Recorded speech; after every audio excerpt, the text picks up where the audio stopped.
Hey everybody, thanks for tuning into The Reckoning. Some of you may already have seen a very interesting bit of footage that has made the rounds on TikTok the past couple of days, where a young man records a belligerent, aggressive older adult couple appearing to break into his own garage to berate and question him about his involvement in an earlier incident where they say he flipped them the bird. They were so upset and offended by the teenager's gesture that they seemingly felt the need to break into the garage and get some answers. But after things didn't go as planned and they ended up on the internet, the whole situation began spiraling out of control. A whole lot has happened since, but let's roll the footage as a refresher. Oh, why are you coming at me? Oh, look. Hey, don't touch me! Hey! What are you doing? Don't touch me! You flip me off again? I don't give a how old you are. I'll send my son You flipped us off. We're little kids. You flipped us off, man. No, we didn't. Don't kill me in our house. You're little kids, You then are you wrong. have enough sense to know, don't you? Where are your parents? Well, you just broke our door. Oh, Bro, I know they're not turn here. Y'all wouldn't act like this. Where's your parents? Oh, what? Where are your parents? See, exactly. You broke our door. No. You know what? You're doing Where are your have enough parents? sense to know that. I didn't do anything. Yes, it was you. Yes, you No, did. I did not. It was you. When When was this? Last week, you and the guy from down the street. You know what? You on the don't- I don't skateboard. hang out with anybody I on the know. street. Yes, you do. Oh God, I don't. I literally don't. I know you're taping me. And trust me, Where's I'm your telling you, parents? she's I just am, like because you. I don't feel safe with you touching me. You know what? You She's touching me. not- I don't feel safe with you being outside, running around while we're trying to come into the door. Why are you Just having trying to... fun? You little juvenile. Y'all are delinquents is juveniles. What you are. Oh, what? Okay. Yeah. Don't... Crazy, bro. Trust me, you're being We got filmed you too. too. And you know what? Bro. You just filmed flipping us off. Oh, did you just do that again? I know, I did a peace sign. That's what, Oh, okay. that's what you just did, right? That's a gang sign. That's a peace sign. Trust Bro, me, what? you've Let's already see been if recording. Oh, look, it works. It's not broken. Yeah, we're part I of the never game. had that. Whoever Yeah, we're part of the game. Your mother will Can you be please fucking get out? home. Yeah. No, you know what? I was going to come here today and I decided not to, but I will come tomorrow. Where are your freaking parents? But they're not here. We just told you that. We know. They're not here, dude. Also, Where this is not are their they? house. This is my house. It's your You house. live here by Yeah. yourself? Also, I didn't do he's anything. got all the, his Asian people here. Hey! No. Whoa, whoa. Flip us off, and it's okay, Why are you right? flipping us off? Come on, man. Trust me, You don't gotta be filmed racist, too. though. And You're you were being filmed being flipping us off, so Yeah. that's what Wait. Didn't you just do that? What the? Don't mess with us. We're not. That's exactly. We're just Coming at standing us. Let here. me tell you, no. You came at us the other night, wasn't you? Yo, call the police, bro. Him? Not him. Should I call the See, police? You Again, I Your don't. past is off now. Now you have your little thing. Guess what? We saw your little Oh, past what? flipping us off. Should I call the police? Yes, we did. Yeah, call the police. Now, many people have speculated on the reason for this couple's behavior. Obviously, this decorum is not normal. It's not a standard reaction to such a minor slight, especially from someone who is so significantly younger than you that most people would just laugh it off and move on with their day. But these two were so upset and offended, their egos so unbelievably fragile, that they had to come hunt this kid down and then break into his garage, and as I'm sure you saw in the clip, at one point even enter his house from the garage, and also break his garage door. You saw that the husband of this woman threw the garage door up and broke it, and then tried to pretend like it hadn't been broken by going and pressing their garage switch for them. Another total invasion of personal space and privacy. But a lot of people have speculated about whether or not this couple was heavily inebriated. It does seem that they may not be all there during this incident. That would certainly explain a lot of this highly belligerent behavior. But obviously, nobody took their side. Pretty much no one on the entire internet took these people's side, which is a rarity. Usually you have a few. But obviously interest in this video and what happened after grew to the point where the young man who recorded this video saw fit to release an initial statement also on his TikTok. Alright, so this is an update video because a lot of people wanted one, like story time and all that. I looked like a mess. I just got back from a football game, so I apologize. But basically, like, this car came up to us in the middle of, like, not the middle of the night, it was like 10:09, and we were playing soccer, like, in the alley because he was at, like, these townhomes. And so what happened was, like, she came up to us and accused us of, like, hey, didn't you stick the middle finger up at us, like, the other week? And that was my first time being at his house, so obviously we were like, no, we didn't. We never did any of that. And the lady, like, gets in her car and leaves and, like, sticks the middle finger up at us. So, being immature, we did it back. And we run into the garage, and we close the garage, and midway while we're closing it, she ups the garage. I didn't get that part on camera, but she, like, ups, like picks it up. Scary. And then I start recording, and she comes up to me, grabs it, as you can see, blah, blah, blah. Y'all saw in the video what happened, but we did call the cops. I don't think she went to jail. I could be tripping, but I'm pretty sure, no, she didn't go to jail. And if she did, she got bailed out, I think. But she definitely should have went to jail. And if y'all have any questions, just let me know. So we learned a couple of valuable pieces of information here right off the bat. One, it wasn't the kid recording the video's house, it was his friend's house who he was visiting there for the first time. They had been playing soccer in the alleyway, and this, well, importantly, they had flipped the kids off first. They did it first, and then when they were flipped off back, that's when they decided it had gone too far. And as of the time of this recording, nobody had been arrested, though they had called the police. So next, after things continue to spiral on the internet, you know how the internet is, people were getting curious about this older couple and who they were and why they were acting so absurdly and what may have happened to them for this, what seemed to be, this is just my conjecture, but an obvious breach of the law and someone's private property and, you know, on and on.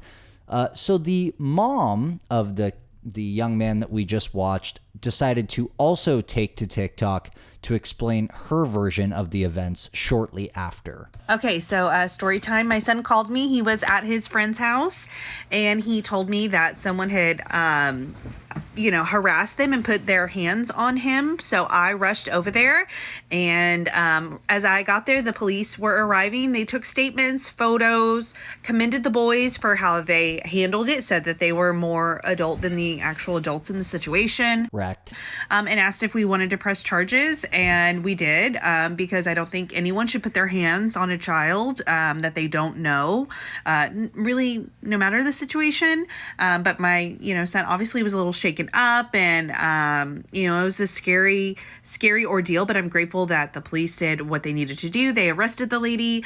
She did get bailed out the next day. It hasn't gone to court yet, but, we are going to follow through pressing charges. So according to Mom, they did in fact decide to press charges, and it was shortly after this update was released that yet another update by popular demand, because of course TikTok wanted to know what was going down with this couple while they were in the middle, the internet was in the middle of trying to track them down. We got another update from this young man, which I will play for you now. Basically, the dude is accusing us of sticking up the middle finger at him like the other week. That was my first time being there, so obviously that's false. And he tried to justify for what he did, say he was trying to teach us a lesson, blah, blah, blah. I'll let y'all see the text messages, so you can pause that if you want to read it. First of all, you can't justify for what you did, and even if we did stick up the middle finger at you, it's not illegal. I can do whatever I want. And we didn't. They did it first. Well, yeah, we did it back, but so immature. You can't even justify for what you did, bro. Just no. So as it turns out, they did actually get arrested for this incident, but were bailed out almost immediately after. Here are their mugshots just for fun. A very ghoulish couple, I would say. Naturally, the internet made short work of tracking these two down. It turns out the man's name is Mark Hammett, and the woman's name is Natalie Barlaire Church. There were several articles posted all over, you know, blog sites and things that kind of expose their entire family tree and whatnot. Not very interesting to know who mom and dad and cousins and former marriages are.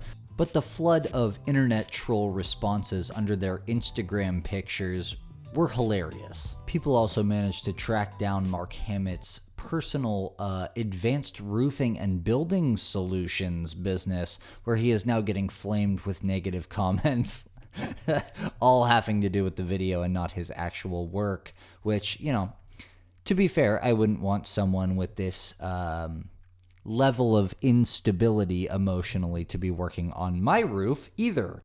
And the young man who recorded the initial video mentioned this before, but Mark Hammett actually replied to some requests for comment, and this was the text message that he sent. So he said, "This is Mark Hammett. The fact that I'm having to explain this is absolutely ridiculous. The truth needs to be told. We were returning from dinner one evening. The 3 teenage boys flipped us off, ran back into their garage. Fine, we didn't think anything of it. The next week, it happened again, so we decided to confront them, not to hurt them in any way, but to protect them, because you never know who you're going to flip off, and we wanted to make it clear to them that if they flip off the wrong person, there could be consequences. It's a crazy world we live in. Our lawyer looked at the original video before they edited it, then looked at our video and shook his head because he couldn't believe that we were being charged these ridiculous charges." And according to the TikToker that reached out to them to get this text message, which you can see there that they also sent a video, that video was not meaningfully different from the original confrontation in any way and just showed it from a different eye perspective. It was the same nonsense, the same level of ridiculousness. They have apparently convinced themselves in their head that this video is exculpatory, essentially, and that they were actually the ones in the right because, you know, they were just trying to teach these kids a lesson that someday if they flip off the wrong person, some crazy couple might actually break into your garage and attack you. You never know. So they were just trying to make sure that that never happened to these kids. But overall, it sounds like the parents of these young men have this handled. They're not going to let this couple get away with it. And even if somehow they do on a criminal level, the internet and the vicious justice that it doles out does not forget, and they will make sure that well, let's put it this way. I don't think Mark Hammett's roofing business is long for this world. I don't know. Can't really say that you two have anyone to blame but yourselves. I certainly, again, wouldn't want to hire someone to work on anything for me that had the emotional fortitude or lack thereof that this gentleman has displayed. So, yeah, that's the story so far. If, you know, they end up getting sent to trial or anything, I will absolutely provide you with an update. But this is just start to finish crazy. I thought you guys would find this very interesting. Hey, everyone. So by now you've probably seen, or at least seen a little bit of, the Green Dress Karen series of videos that I featured in last week's Public Freakouts Unleashed episode. And like me and literally millions of others, you were probably left wondering what actually happened here to cause all of this chaos and vitriol. This is one of the most exciting videos we've seen all year. Thousands of comments were begging for a story time, but the account that posted this footage, and I was already familiar with them, an account called Ghetto Garage Builds, that actually has just been kind of posting freakouts that they find from all over the place. They have deleted all their videos and just have these now. But they never actually offered any real information or tea on this situation. Was she really the bad guy? I mean, she said some things that make her the bad guy just objectively, but was she the bad guy in this situation? Why were these people so mad at her? What was this whole meeting at the town hall all about? Well, I went down a rabbit hole yesterday trying to figure out what was going on here, and I'm pleased to tell you today that I have all of the tea on this situation. We know who this woman is and where this happened, we know what the fight was actually all about, and even what became of it. I'll start first by taking you to the site of the incident, the community conference room at the town hall building in Greece, New York, a small unincorporated community of Monroe County, where most viewers might more readily recognize Rochester, New York. The date is July 2nd, 2024, and a Board of Zoning Appeals meeting is just getting underway to review some short-term rental permits on 4 different beachfront properties bordering the coastline of Lake Ontario, all owned by the same small LLC called L&J Properties. The owner and representative of this LLC is our key person of interest here, our green dress Karen. At this meeting, she's facing down members of the Greece Neighborhood Association Group, a small organization of older homeowners who own the properties in the same area as our story's Karen, and who have big problems with her and her rentals, which we'll dive into in just a minute. But first, these are the crazy viral videos that were posted just a week ago. In the first video, chronologically speaking, we can see green dress Karen sitting in front of the person recording, and the only thing that can be made out is when she turns around and says,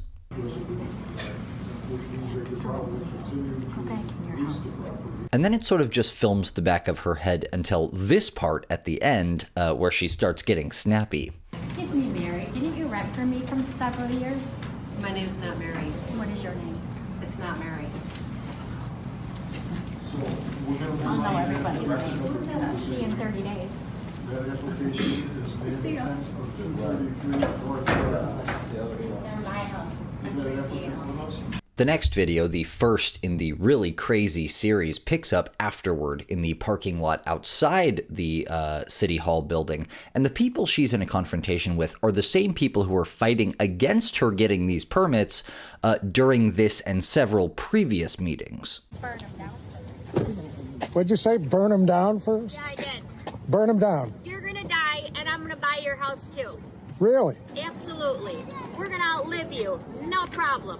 Me and my kids. I'll buy your house, your house, your house, and every other house down there. And I'll rename the street. You can video me, you old hag. What do you want? What are you staring at? Go back to your measly life. Oh, here we go. Go on. Go put your hat on and your black suit and get the out of my face. Because why? You want to eat the camera? You hide behind your husband? No. Put your camera right in my face. Go ahead.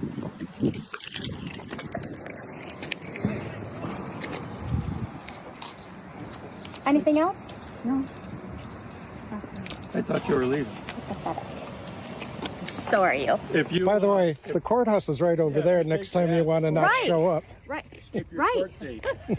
I'll be there. I'll be there. You don't intimidate me. You don't intimidate me. They needed to be walked out because of you f***ing jokers. They didn't have to be walked. Oh, absolutely they did. I'm not intimidated by any one of you. Y'all drop that before I will. This is not about you. You're a loser, lady. Really? It's never been about I'm you. the loser? Yes. I own 4 houses. I Yeah, own right. several businesses. Your mommy gave What's you. it make you, huh? Slumlord. Does it make you a lot better than you, old man. You're a loser, lady. I'm a loser? Yes, you lost tonight. That doesn't make me a loser. You're a I'm loser. a winner in life. You're a we'll loser. See. Lady, I can buy and sell you. I doubt it. I know. Oh, really? I know, yes. Really? Look me up, lady. Really? Yes. I don't need Get to out of look you here. up. You I get can out of look here. you up. You get Because out you know of what? here. This is your name? You get out L. of here. Loser. Grow up. Loser. Loser! Grow up, old man. Go get your AARP card. Oh, you have one too, don't you? You have one too. Really? Yeah, I could tell by the face work. You want to insult my appearance with your f***ing fake teeth? Yeah? Yeah. Busted up grill? Rotten teeth. Are you sick? Yeah, look at you. You're like, What?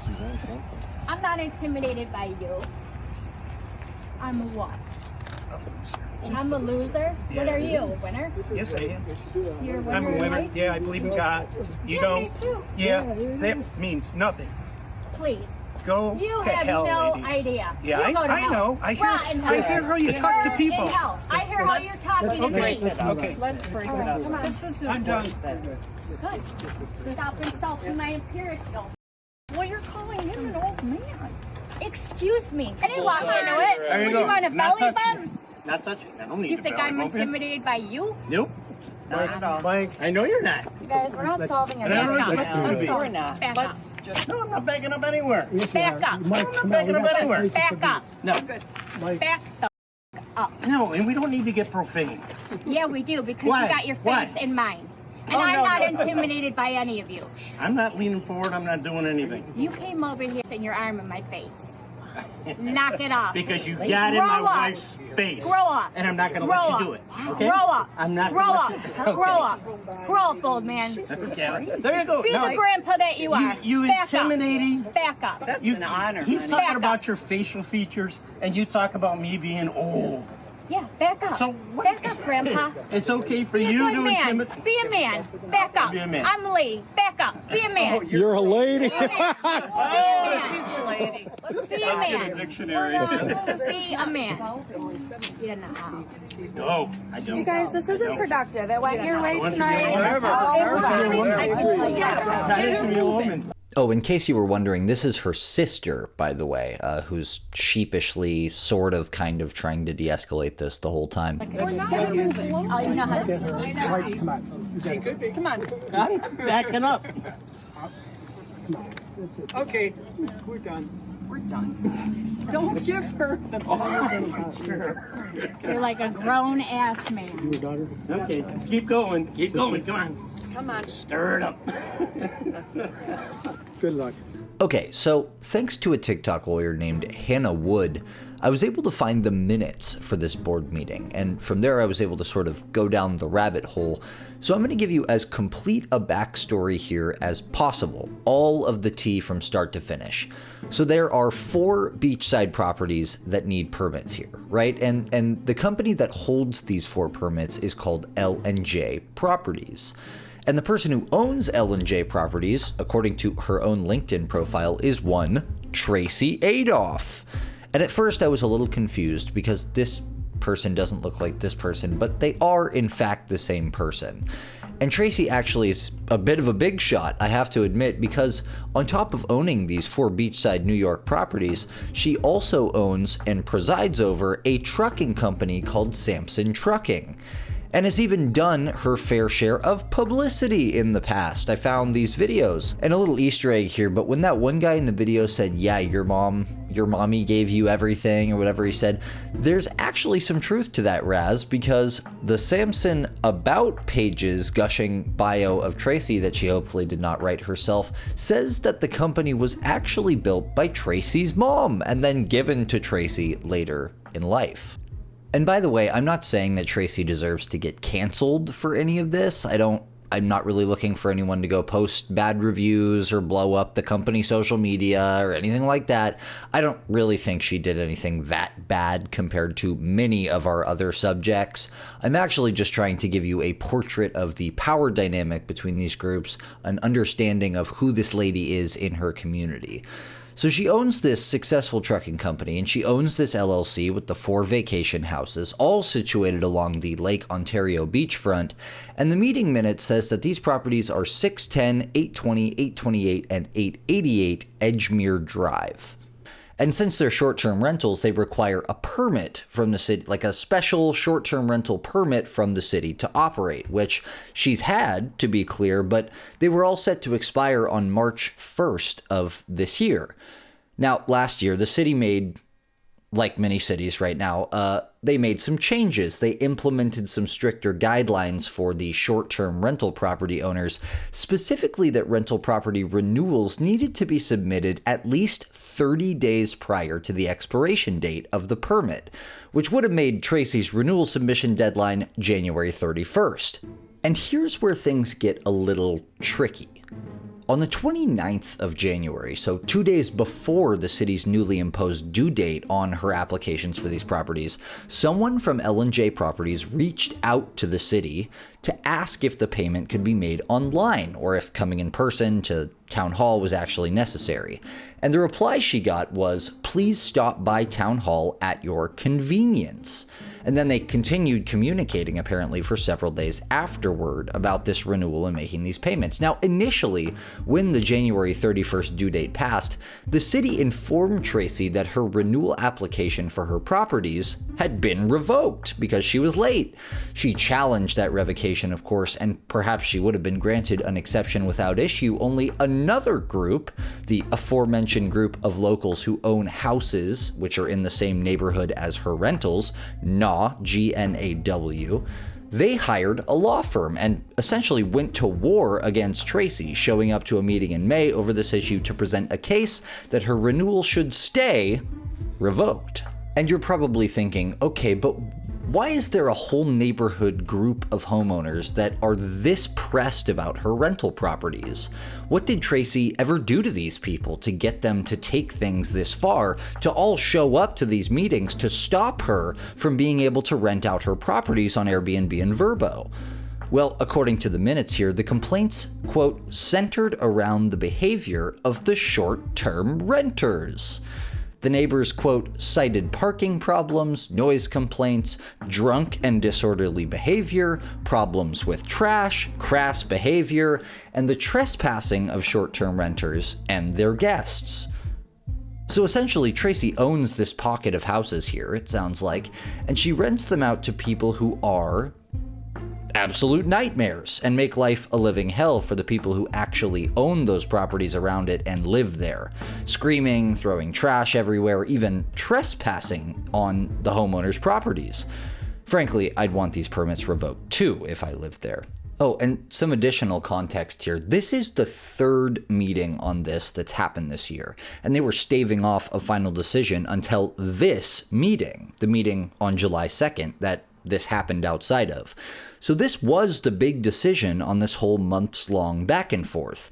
And during this meeting, they did make a decision. After hearing arguments from NAW and reviewing the permit issue, they ultimately decided that because she had submitted the permit application late, and because of the arguments about the tenants that NAW had presented, the revocation of her permit was appropriate and new permits would not be issued. Meaning Tori Adolph lost her ability to rent out her properties as short-term rentals.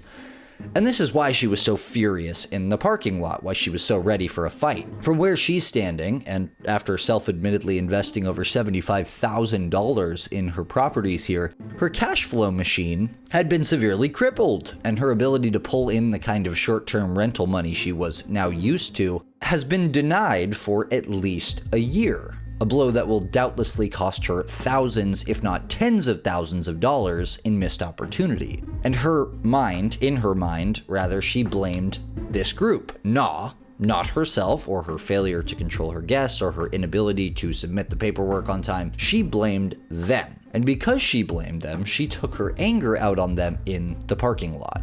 Only she basically ended up embarrassing herself in pursuit of making these people look bad. And that, ladies and gentlemen, is what happened to Tracy Adolph, the green dress Karen.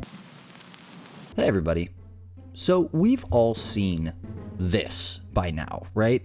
The video posted to the TikTok account Theme Park Vibes about 3 days ago of a Florida football player who was caught on video awkwardly trying to bully his way to the front of this line where his girlfriend, don't worry, we'll get to her in just a minute, appeared to be standing.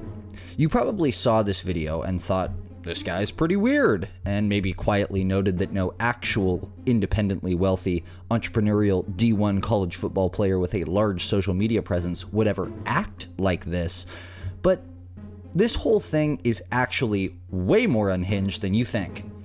So if you don't happen to know, a video made the rounds 3 days ago now on TikTok, Twitter or Twix, I guess, and Public Freakout, of a guy and his friends cutting in what appeared to be a very long line at Epcot, Disney World. And when the guy behind him has the audacity to say something, he reacts not by apologizing for breaking this clear red line social faux pas, but by trying to bully the guy recording, who he perceives as being a nerd, but we never actually see for ourselves, into shutting up about the whole thing. So he whips his phone out and he starts recording. Our main subject of today's video has another version of events about what happened before this video started that set him supposedly on this tirade, but this is the video that set TikTok on fire the past 3 days. Cut on the walk. They cut on the walk where you guys walking slow. We're all going to the same place. You don't give a bro. You're a nerd, dude. I'm not arguing no female. It's like Harry Potter. Bro. Is that supposed to be an insult? Run. I don't give a You shouldn't have said shit to me. Mind your business. You shouldn't have cut everyone. Mind your business. They did it. I got here before you. When you get up, they cut on the wall. They cut. Till then. You're a nerd, bro. I'll never let nobody disrespect my girl. Bitch, she's a bitch. Okay. I don't disrespect females. You're a bitch. Yeah, welcome. You're here. I thought you were talking. All you're doing. I play football at the University of Central Florida. Show up, pussy. Good for you. Oh my gosh, what are you gonna say? Guys, I'm not mad. Okay. Yeah, true. You're right. Say that again. Record this. Yeah, record me, homie. What you want? You want my name, social security? What you want? My address. I make money, homie. I'm a businessman. But actually, I'd like to know the family that you cut in front of all of us to be with. Oh, really? Because I was here for Stop him. Just stop talking to him. When you give people attention, attention is currency. You're done. You're cut off. I ain't talking to you. Last words. That's why you keep getting me in safe. He's recording me. I'm gonna record y'all back then. How about that? I'm gonna record you back. I want to record Shut you. up, Stella. Back and shut the up. Dumbass bitch, meet me outside. Come on. Come on, bitch. We'll make it a 2 for 2. Let's do it. Oh my God, what does he look like? Try to pull up my phone. I know. Yes. Bro, he looks like Wow. Okay. Okay. Oh my God. Man's just recording me because he wants to be famous. So I'm gonna give him his 10 seconds of fame on my Snapchat. You know What's your at? That's a really. What's your at? What's your at? What's your at? They'll add you. What's your at? I got clout. So what's your I don't know what that means. I'm too. What's your at? What's your Snapchat? What's a Snapchat? Oh, okay. You're weird. What are you recording me for? You watch me on Saturdays. You and your family tailgate outside of my stadium.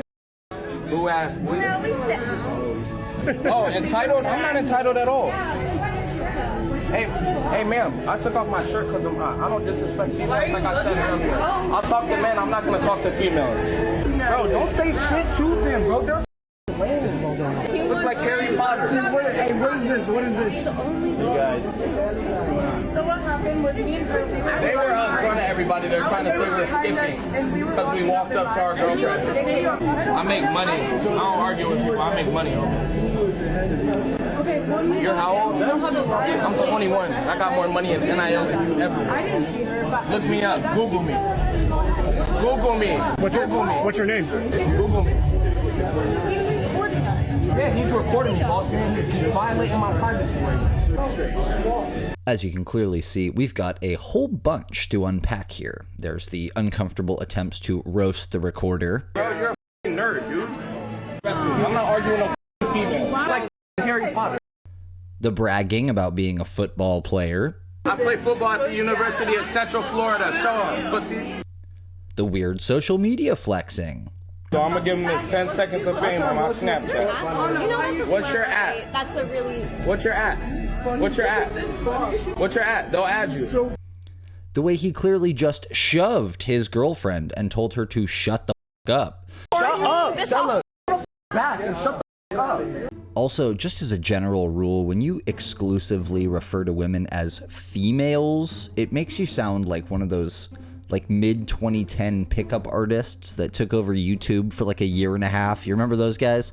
That's what you sound like. So we may actually have a guy who learned his social skills from pickup artists on the internet, which would make a lot of sense. Anyway, the internet was obviously not going to let this slide, right? The crazy thing I noticed too, as this was all taking off because I watched it unfold in real time, was that some people really thought the internet was hunting this guy for cutting in line.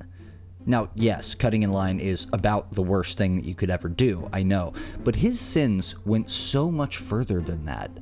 First of all, everyone got the same initial impression that something was off with this guy's football claim, right? Why would a D1 athlete of the largest D1 school in Florida, which is one of the largest states in the nation, a great football team, a guy with so much going for him, feel the need to brag to some random, in his own words, nerd at the amusement park? Didn't seem canon to me. So I love the internet, and people started bombarding UCF with questions about this guy. Does he play for you? Why would you allow someone like this on your team? And UCF, because this is the internet, promptly responded. Regarding the deleted TikTok video, that person is lying and is not on the football team. But the response from UCF actually gets way more embarrassing than that, because when people were trying to find this guy's position on the team, when they all still believed that perhaps he played for UCF, they accidentally misidentified our antagonist, who, by the way, his name is Quandwo, as an actual football player named Preston Foreman, who, because of the confusion, made his own TikTok to address the situation. All right, I tried doing a duet. I really don't know how this whole TikTok thing works. But as you can clearly see, I'm not the guy in that Epcot TikTok video. I have no dreads. I don't have tattoos. I'm in a sling. I got surgery like not even 2 weeks ago. And that guy's never been on the UCF football team. I've never seen that guy before in my life, like at all, not even on campus. And UCF football would never recruit someone like that, nor would they ever tolerate having someone like that on the team. So I just want to let y'all know that that guy in the video, he's bluffing, he's making shit up, and like I said, UCF football would never, ever, ever have someone like that on the team or ever tolerate this kind of behavior. So I want to apologize for any confusion that's going on right now, but like I said, I'm innocent, so. So as it turns out, our big UCF football star is in fact not a UCF football player at all. Which begs the question then, who actually is this clown? Well, the internet didn't take much time to find him at all, and he ended up on Karen Hunter Dinesh's TikTok and Instagram pages pretty quickly. His name is actually Quandwo Brathwaite, and he clearly wants to be a gym fitness influencer, but doesn't seem to be even an attendee at UCF, let alone a football player. After the UCF football team clarified that Quandwo lied about being on the team to flex on a random guy in line for soaring around the world, everyone started to wonder what else this guy might have been lying about. Did he even have the social media clout that he claimed to have? Who were these other goblins that were with him? As it turns out, Quandwo not only lied about being a UCF football player, but he greatly exaggerated his supposed online presence. Quandwo's Instagram has, even now, after all that attention, a measly 3,000-ish followers. Speaking of Instagram, I did reach out to Quandwo and his friends and give them a chance to tell their side, but all of them declined, perhaps unsurprisingly, to comment. On TikTok, Quandwo is up to about 60,000 followers now, which honestly is not that big on TikTok, but only because so many people who saw the video followed his account and started posting comments roasting him like this, and this, and this, and this, and this, and this. He's now had to take his comment section private across social media to hide from all the mean comments that are hurting his feelings. So Quandwo was lying about 2 of his claims, yes, but what about his claim to be a self-made entrepreneur, a man of means, a successful businessman? I make money, homie. I'm a businessman, but Well, actually, as it turns out, Quandwo really works at Chipotle. And beyond that, I don't know of many successful businessmen who have not 1 but 2 mugshots. So he's now 0-3, and there's really only 1 claim left to check here. Quandwo makes a comment in the video that he respects females. And a whole lot of people pointed out, perhaps obviously, that he's not only didn't exhibit any respect for the women around him, but he actually shoved this girl in his group at one point and told her to shut the F up. And as it turns out, this little snippet actually leads down a massive rabbit hole of its own that makes this whole situation, if you can possibly believe it, way worse. Because during the course of his, I think it's 3 total updates that he gave to this whole scenario right after the fact, he let something slip that makes him seem very creepy. But first, this was the jarring response video that he gave initially on his TikTok, and it is pretty bad. I'm just coming on here right now to address the video that's going around right now. I'm not Preston Foreman. I do not play football for UCF either. There's 2 sides to every story, you feel me? Also, I want to apologize to any kids that were around and families that were around that had nothing to do with it. Wait, what do you mean you had nothing to do with it? But unfortunately, I got recorded when I was emotional at the time because these dudes gave racial slurs, okay? Me and my friends, my 2 friends that are females were already in the line. They walked up to the line, you know? We proceeded a little bit behind them, and we followed up. We passed the gentlemen's, and I think it was like 2 girls maybe that recorded us and posted the video. Now, they asked us, they said, you guys are going to skip too. When they never got skipped, that's why we did not get kicked out of the park yesterday. The supervisor has that on camera. Now, unfortunately, after we turned our backs, hard racial slurs started coming out. Hard ER. I was the only black dude with my group, so it couldn't have been going at anybody but me, you know? So, of course, they were ready for me to start losing my mind and stuff.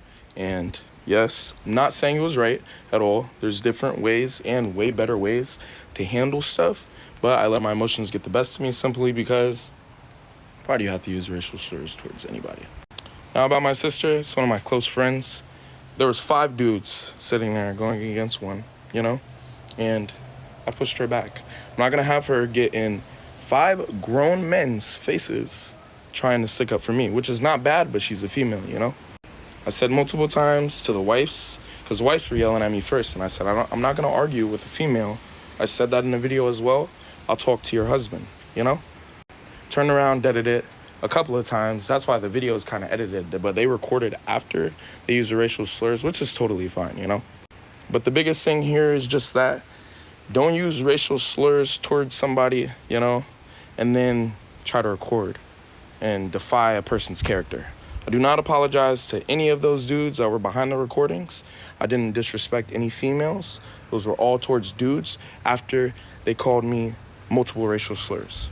And how the UCF football whole thing started is that this is the exact sentence. That N-word probably plays sports. Like, why would that even be said? So yes, I said I played for UCF because I figured, hey, we're in Orlando, they might be Orlando natives. To have them have like some heart, some fulfillment and care behind it, you know? But as far as any of my friends sticking up, they were sticking up for me after I was called a racial slur. I do not care to make myself look better, but there's 2 sides to every story. Their side, my side, and the truth. You seen what happened? I got called a racial slur. I wouldn't even let a random person in public get called a racial slur without me saying anything, okay? So, like I said, I apologize to any kids or families that were there that weren't involved. Any inconvenience I caused for Epcot, but as far as those people, nada. And I didn't disrespect any woman that was with them, nor did I disrespect any woman at all. Hope you guys have a great night, great Christmas, and a Happy New Year. So Quadwo's defense, as he gave it, is that before the video started, and notice we haven't even gotten to the creepy part yet, before the video started, he was called the N-word by the guy recording several times. Of course, the entire internet, including the side of the internet that usually jumps at the chance to destroy someone for dropping racial slurs in videos, called an absolute cap on this story. And frankly, I'm personally calling cap too, because that absolutely seems like the perfect excuse you could come up with to get yourself out of the situation you find yourself in. And you very evidently have absolutely no problem lying about these kinds of things. Notice that though he was supposedly called racial slurs multiple times, which is a very big deal in public. Usually if you just drop a hard R on somebody at Disney World of all places, other people in line are going to have a problem with that. But you don't hear a single person once anywhere in the video even mention it. Not the group, not the people in line, nothing. In fact, the only slur of consequence that we do hear is from the girl from his group that he pushed, who drops an F-bomb, the slur for gay people I'm talking about, not the F-U-C word, on the guy's recording. So there's no actual evidence of any kind that there were racial slurs dropped, and it seems extremely convenient to me in this case. And look, I mean, I've been doing this for a long time. I have no illusions that there are racist people out there. I feel in my gut, in my soul, my heart of hearts, that this guy was lying to try to take some of the pressure he was feeling from the internet off of him and create a sob story that paints him as the victim. That's just, in this case, what I believe happened.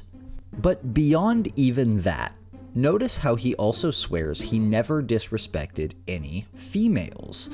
Now, that's clearly not true just by watching the tape itself, but that girl and that interaction is actually the nexus of another crazy facet of this story, perhaps the craziest yet. See, he posted a short follow-up video to the one that we just watched shortly after that, and he says something in that video that raises some questions. He's a bully. Like, come on, bro. I'm at Epcot. And the girl who, okay, now let me press on that situation. The girl is Stella, a friend of mine. She's 17 years old. When he called me... Wait a minute. What did he just say? She's 17 years old. When he called me... She's 17 years old. Recall this part of the video. They're trying to say we're skipping because we walked up to our girlfriend. Quadwo Brathwaite, the 23-year-old man, is dating a 17-year-old girl. And we know that he's 23 because when you Google his name, and as he so helpfully suggested, actually, you find his multiple mugshots for driving without a license, among other things, which say that his birth date is 2000, which would make him 23. So on top of already being in huge trouble with the internet for the way he behaved on camera, he's now having a Josh Giddey moment. Except it wasn't like this was some random girl at the club who he just didn't check the ID of and assumed was 18. He knows this girl. He's dating her. He knows that she's 17, which makes him pretty creepy. But beyond the lies, the football stunt, the fake social media flexing, the lie about respecting females, the false accusations of racial slurs, and the shameless use of a cute puppy to get sympathy. As far as that last video goes, I'm not saying that to clear my name up. Something has me stumped that no one else seems to even be really addressing or talking about. When he's lying like this about playing football for a major D1 college in Florida, and one mention maybe you could even feasibly write off as him just messing around or a joke or whatever, but two separate comments, the stadium comment, he's clearly lying, he's trying to get away with it, and if any of these people knew him at all in his entourage here, if this was his girlfriend, and by all accounts she appears to clearly be, wouldn't they also know that he's lying? Or did he tell all of these people that he is, in fact, a football player at UCF too? Is his entire group just now finding out, because of this viral internet hunt, their friend's horrible, dark, secret lie? That when he's been telling them that he's at the big game on Saturday and he can't make it to the squad brunch, he's actually been at his house? Did his girlfriend know? How many people has Quadwo been deceiving? Because think about the alternative. Imagine you and your friend are out at Universal Studios or something for the weekend, and your buddy gets confronted for something that he does maybe drunkenly in an inebriated state, and starts telling everyone he's an NBA player and telling people to Google him and recording them and saying, "What's your @ I'll make you famous." I'd flee. I'd be out of there. I'd be at the hotel. I'd be packing my bags. I'd be blocking his number. I'd be gone. Dust in the wind. So this group either, one, thought lying about being an athlete to flex on a random guy in line at a theme park was chill. Two, that this guy they thought they knew was a complete psycho and they needed to get out of there immediately. Or three, that he actually was a UCF football player and believed everything he was saying to this guy in real time. Personally, the way they stuck to him after he said all these things makes me think 3 is the clear answer.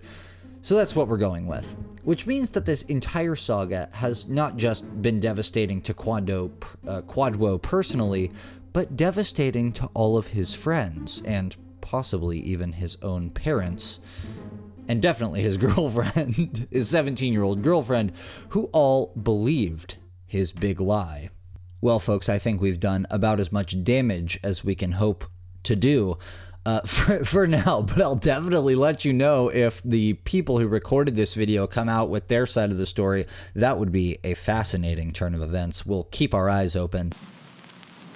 Hey, everybody. So on July 29th of 2021, about almost exactly 2 years ago now, the TikTok user Jacqueline Switzer uploaded a series of 3 really bizarre and jarring videos that showed a woman they apparently didn't know and had never met coming up to them in an Ulta beauty store and lobbing all kinds of seemingly nonsensical and downright weird accusations at them, including that Jacqueline and her mother, who was with her during the confrontation, had been stalking her. The mother-daughter duo seemed caught off guard and confused, obviously, but also annoyed and frustrated by the woman's unexpected hostility and her strange accusations. As you may remember, the confrontation escalates like crazy, and the footage it produced got several million combined views on TikTok and Instagram. Not only do we have extensive follow-up on this incident from Jacqueline herself and even her mother, but we also managed to find out what happened to this lady after all of this chaos she created.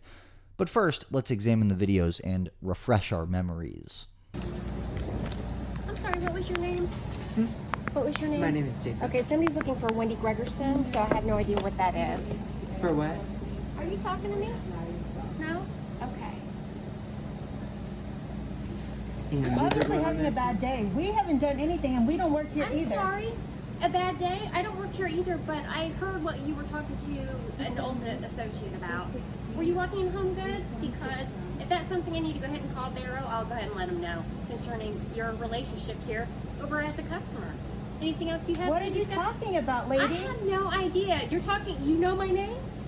We don't know what you're doing. I have never met you before. Barrow. We don't know who this is, and she's just talking to us like we're crazy. I mean, this is ridiculous. Really? I'm sorry. You were hearing your own voices. I'm sorry. Did you see anything? Okay, I'll you make were sure to talking call. to us while we were over there. I wasn't talking to anybody. She's got issues. Wow. I have issues? You do. You're tagged, honey. Why is this happening? These are going on there. Yes, I'm saying this is ridiculous. But she's also coming from customer service right now, trying to get her order switched. Well, that's ridiculous.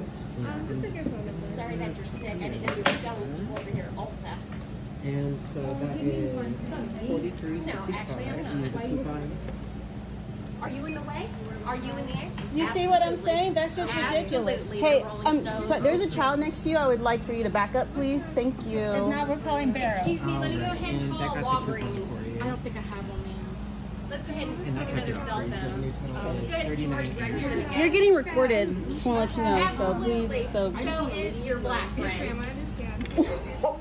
okay, it's fine. I will 911 right now. No, it's okay. She's going on Twitter and Facebook right now. How do you describe her? Oh my God. And this is my mother, so please watch with your mouth. She's black. And you are very racist, so please stop. Please stop. racist. Please stop. How do you describe the physical description? Shall I go ahead and call Barrow County Sheriff? Okay, you have some problems. You need to stop. Okay, go back to Home Goods in the parking lot. What is she? Please step away from me. Please. I'm waiting on the manager. Okay, well, you can wait on the manager over there. No, actually, I can't. You're recording me. Yes, and you clearly I said need that. you to step away from me. I'm a paying customer. I'm sorry, you're not. I have no idea what ho means or whore means. What? Don't talk to me. Okay, leave her alone. Obviously, she's got some mental issues. Leave her Oh, alone. it must be. Leave her alone. That's okay. You're already on the phone with law enforcement. The manager of Ulta is calling law enforcement over here concerning the two of you, and you will not be leaving the store until they get here. Oh my God. Give me 1 second. I understand what you're doing. Thank you for doing that concerning these two customers that are basically psycho stalking my neighborhood. What? She obviously has Yeah. You obviously want to go with hate crime, and you called me racist, didn't you? Well, you wanted to refer my mom as You're a not, black you're not woman. going to be so- leaving here. I'm Okay. sorry. All right. This is stuff we see on Twitter. No, she's telling This me is that really we're not happening. leaving here. She just clearly stated that you're going to be putting that on social media. I'm not putting it on social media. I'm just doing it for my protection. Right. This is for my protection, not yours, honey. Move away from her, Jackie. She's psychotic. Leave her alone. She's crazy. I don't know what racism is to you. Look it up. Let's go. So now she's, her daughter moves, and then she moves into her. This is what we're doing. Psychotic. This is ridiculous. Are you good? Yeah. Okay. One more time. So now you're Are you kidding me right now? This isn't happening. This isn't happening. Can we stop? Can you like just stop? I don't know what's going on. Can you please stop? This I am. I know. this has been going for 9 minutes. Are you done? Are you done? Please stop. No, I wasn't talking So to you. what's You're happening? talking to me. What is happening? What's happening? Do not come to me. Please step away from me. Please step away from me. That's okay. Please step away from me. I'm ready to see what you guys means to you. I'm minding my own I need you to back up. Because if you Back up where? Because if you get What anywhere is near your her, problem? I'm You're gonna need you to psycho back- stalking me? No one is stalking you, ma'am. No one is stalking you. Dial 911 and remove her. We went to go Oh, out and absolutely everything, not. everything. I'm waiting for law enforcement to get here because of the both of you. Let's go ahead and see what you got concerning your own situation of community, concerning stalking civilians that come in here to do what? Both of you are crazy. So don't sit there and call me racist or whatever that you think that you're going on with your little cell phone. I don't want to hear shit. You're talking about the tag off my car and you're calling somebody else psycho? Nobody Wow. has talked about your tag. Lady, I don't even know where you I don't have no idea what you're talking about. Do you need to talk to somebody on the phone about it? Okay. Let's go ahead and This go is- social this is media. getting ridiculous You clearly as said we that you're came putting here. that on social media. You need to call I the need police your general right now. I'm not. We just can't move. You're pushing and provoking people? Let's go ahead and see where my address is again. I'm the one that requested a manager. Yeah, this is happening. Yeah, it must be Wendy Gregerson. Let's go ahead and see. Let's go ahead and see how well that you handle things. I'm following you. I'm going out the door and you're still talking. Ma'am, no one's just going to Leave her alone. Don't say anything. The practice Yeah, are not to please, say let's go anything ahead to and her. see what happens. So this is precisely where the footage that was recorded ends. And the reason that it ends so abruptly, as we find out in the story that she gives afterward of what happened after this all ended, the only reason she stopped recording this was because her phone died during the recording of this video. However, she does, in her follow-up videos, explain what happened after the footage cuts out, after her phone dies. And yes, I know that it's only one party's side of the story, but it does give us a pretty solid picture of what happened afterward. So, my mom is on the phone with the 911 dispatcher, as I said. The cop is coming. The whole time, the lady, Martha, is saying, call 911 on them. And the employees are saying, we can't call 911 because they're not doing anything and we can't engage. That's another question, is that a lot of people were saying, well, why didn't the employees do anything? Well, they're not allowed to engage. So they were just being really nice and just trying to keep everybody calm. So the cops come. Before the cops come, this woman says, "Oh my God, do you guys need help walking to your car? Is the cops on their way?" And we were like, "Yeah, but she won't let us leave." And so she's like, "Well, are they here yet? Because this has been going on for a while." And I'm like, "Yeah, we know." So I asked her, I was like, "Can you take out your phone and start recording because my phone died?" She was super sweet. One of the cops roll up, and so she starts walking behind us to kind of like separate me and Martha. And Martha's literally almost right behind us. And she's like, "Oh my God, she's following us." I was like, "Oh my God, stop, please stop." So the cop comes and she opens the door and she's like, "You're talking to the enemies." And closes the door. Oh my God, we were like, okay, so this is what's happening. And the cop's like, "Well, did you, normal basic things. Did you guys do anything? Like, did anything happen?" "No, that's why we're so confused. We're just trying to leave." And so the cop takes our pictures of our IDs. Oh, we're gonna have to do another one. So the cop gets our IDs, take a picture of it, whatever. He goes inside, he's like, "I'm gonna go talk to her." We're like, okay. At the same time, the second cop comes up. The first cop that goes inside is a little older guy, pretty chill. Let's handle this, guys. All right. 2 seconds later, like 30 seconds later, the man comes back out. "I'm not talking to her. She's trying to tell me how to do my job, what I'm not doing with my job, what I need to do better, and what I need to do now. And that's just not gonna happen. So you're gonna go talk to her." And the younger cop seems like he's a little stern, don't take much of nothing. He's like, "Oh yeah, I'm gonna go talk to her." So he goes. He's in there for about 5-10 minutes, okay? We're just talking with the guy. And then she gets taken out in handcuffs, okay? And she's like, "You're not gonna arrest these,"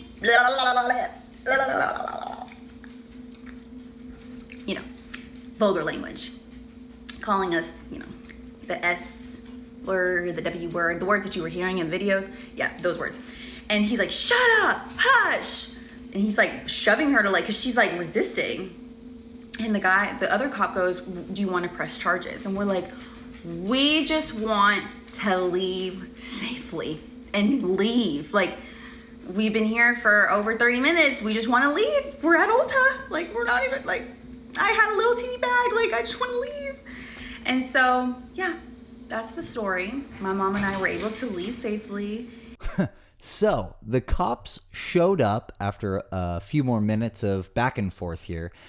They go in to talk to her. The older one is calm. The younger one is not so much. The younger one goes in to talk to her. She doesn't see she is not privy to any of that conversation. Don't worry, we still have it. And then she is walked out in handcuffs and told that she is resisting. So obviously, the big gap there is what happened indoors in that 5 to 10 minute period between that younger, more stern, as she put it, officer and Karen. So I happen to have found the transcripts of the incident from both of the officers that were involved in this because they both individually confronted her, and we don't really hear about that from OP's side of the story. So it starts like this. The officer's narrative says, "I assisted Deputy Parker at Ulta about an irate incident. I arrived and was met by the caller, witness 1, and her daughter, witness 2. The other party was standing at the door to Ulta and demanding several times that I come inside as the caller was telling me her side of what happened. Due to the other female causing a scene by raising her voice and giving orders, I asked the caller to please wait while I talked to the other female. The caller complied." This is when he goes inside for this mysterious 5 to 10 minutes. Deputy Parker arrived and then started speaking to the caller. I then walked inside Ulta and the female was still wanting to know why the caller called and wanted her to come inside. I tried to calm the situation, but she was not having it. She was telling me that I did not know how to do my job and that she wanted someone else and demanded Deputy Aycock. I told her that I was not going to take her tone and that she did not have to talk to me if she wanted to file a complaint, she was more than welcome to do so. I then exited the store and she was still talking. I exited the store and told Deputy Parker that he may want to try and talk to the other individual because I had nothing to say to her. After speaking to the caller, all she wanted was to be able to leave without any further confrontation, but the other individual was standing out in front of the door. I then observed Deputy Parker exit the store with the other individual in handcuffs. I then turned the scene over to Deputy Parker. So now we hear from the guy who actually arrested her, Deputy Parker. On July 29th, 2021, at approximately 1805 hours, I was dispatched for Ulta Beauty Supply located at 916 Loganville Highway in reference to a dispute. I arrived with Deputy Rourke. Upon arrival, I spoke with the complainants, witness 1 and 2. Deputy Rourke went to speak with the suspect, Wendy Gregerson. We hear her say her name in the video. That's kind of funny. It actually was Wendy Gregerson. A few seconds later, Deputy Rourke exited the store, stating Wendy was doing nothing but yelling and cussing, telling him he didn't know how to do his job. I entered the store in an attempt to get her side of the story. Upon making contact with Wendy, I asked her for her side of the story. Wendy stated she didn't have one. Wendy further informed me she was busy and didn't have time to talk to me. I informed Wendy that I was there to investigate the dispute and I took precedence. I asked Wendy again for her side of the story and for her identification. Wendy began stating Witness 1 and Witness 2 were following her from Home Goods into Ulta. I again asked for Wendy's identification. Wendy at first refused to give me her ID, but ended up giving it to me once I warned her if she didn't cooperate with my investigation, she could be charged with willful obstruction of law enforcement. After receiving her ID, I asked Wendy for her phone number. Wendy stated she didn't have a phone. I pointed out to Wendy she had her phone clipped to the outside pocket of her purse. Wendy stated that was nice and repeated she didn't have a phone. Wendy walked away from me and was handed the store phone from the Ulta associate. I instructed Wendy to put down the phone and come back so I could finish speaking with her. Wendy ignored my instructions. After a few seconds, Wendy handed the phone back to the associate, informing her she couldn't hear them on the other line. Due to Wendy's continuous failure to follow instructions and answer my questions, I instructed Wendy to turn around and place her hands behind her back. I placed Wendy in a pair of handcuffs, double locked to proper fit. Wendy was secured in the rear of a patrol vehicle. I transported Wendy to the Barrow County Detention Center where she was turned over to staff. One warrant will be applied for willful obstruction of law enforcement, a misdemeanor. The rear of my patrol vehicle was checked for contraband before and after transport, locating none. No audio or video available. And sure enough, what do you know? Here is Wendy Gregerson's mugshot. She was booked for, there you go, willful obstruction of law enforcement, right to jail, straight to jail, right away. So, Wendy Gregerson, the Ulta Karen, has been charged for her nonsense, for harassing these two while they were trying to buy beauty products, which means, of course, that we can officially stamp Ulta Karen punished. And as far as she and her mom go, she has actually turned some of the instant fame that she got from this video into a relatively sizable TikTok channel. I think she has over 100,000 followers now. She posts beauty product reviews and stuff like that, from what I can tell. She also posted this short video with she and her mom several days after the incident. They look pretty happy. Hey guys, so I know a lot of you guys wanted to ask about my mom. We are doing okay, and today's the first day that we went back to the Ulta and we got some stuff and we got a big discount, so thank you guys. Hey everyone. So we just recently got a conclusion to a crazy story I featured pretty recently, I think like end of September, early October, on my main channel, Public Freakouts Unleashed. I had planned on getting into the list of stories that have piled up recently, but this just came down the pipeline a day or two ago, and I just couldn't resist. Not only is this footage totally crazy and the story behind it completely absurd, but our story's Karen has received one of perhaps the most interesting punishments we've ever seen. So let's start from the beginning. On September 5th, 2023, a viral video was posted to the subreddit r Public Freakout by the user HaleyWhaley16, who recorded this short but totally insane and impactful clip at her local Chipotle in Parma, Ohio. She didn't involve herself in the incident personally, but what she captured was jaw-dropping. The video racked up almost 4,000 upvotes, and after reviewing the footage for yourself, it's easy to understand why.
At first, the incident only existed in Public Freakout land, and the only news that I could find, as much as I wanted to do a story on this before, was this Reddit comment from the video's uploader herself, which says the assailant was apparently reported to the police that day after one of the customers got a picture of her license plate. Luckily, however, we now have all the juicy details.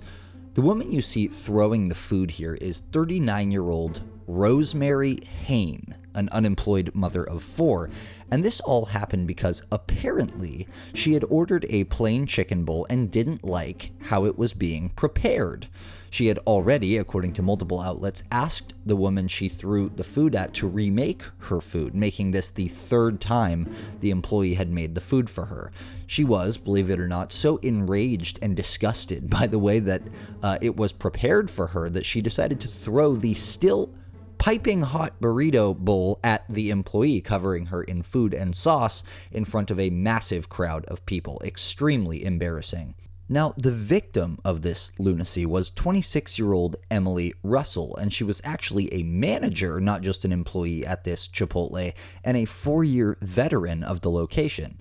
She notes that she had stepped in to serve the unruly woman after she had become aggressive with a 17-year-old employee, saying, "No one acts like that to an employee, especially if I'm a manager," unquote. So she sounds like she's a manager that protects her employees, and I think we can all appreciate that, right?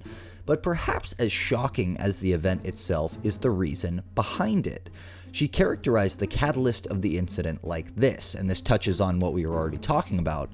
"She just didn't like the way I made her food," she said. "I made her food twice, and she had left the building, checked her food in the car, and she came back and started yelling at me and my crew, disturbing my customers.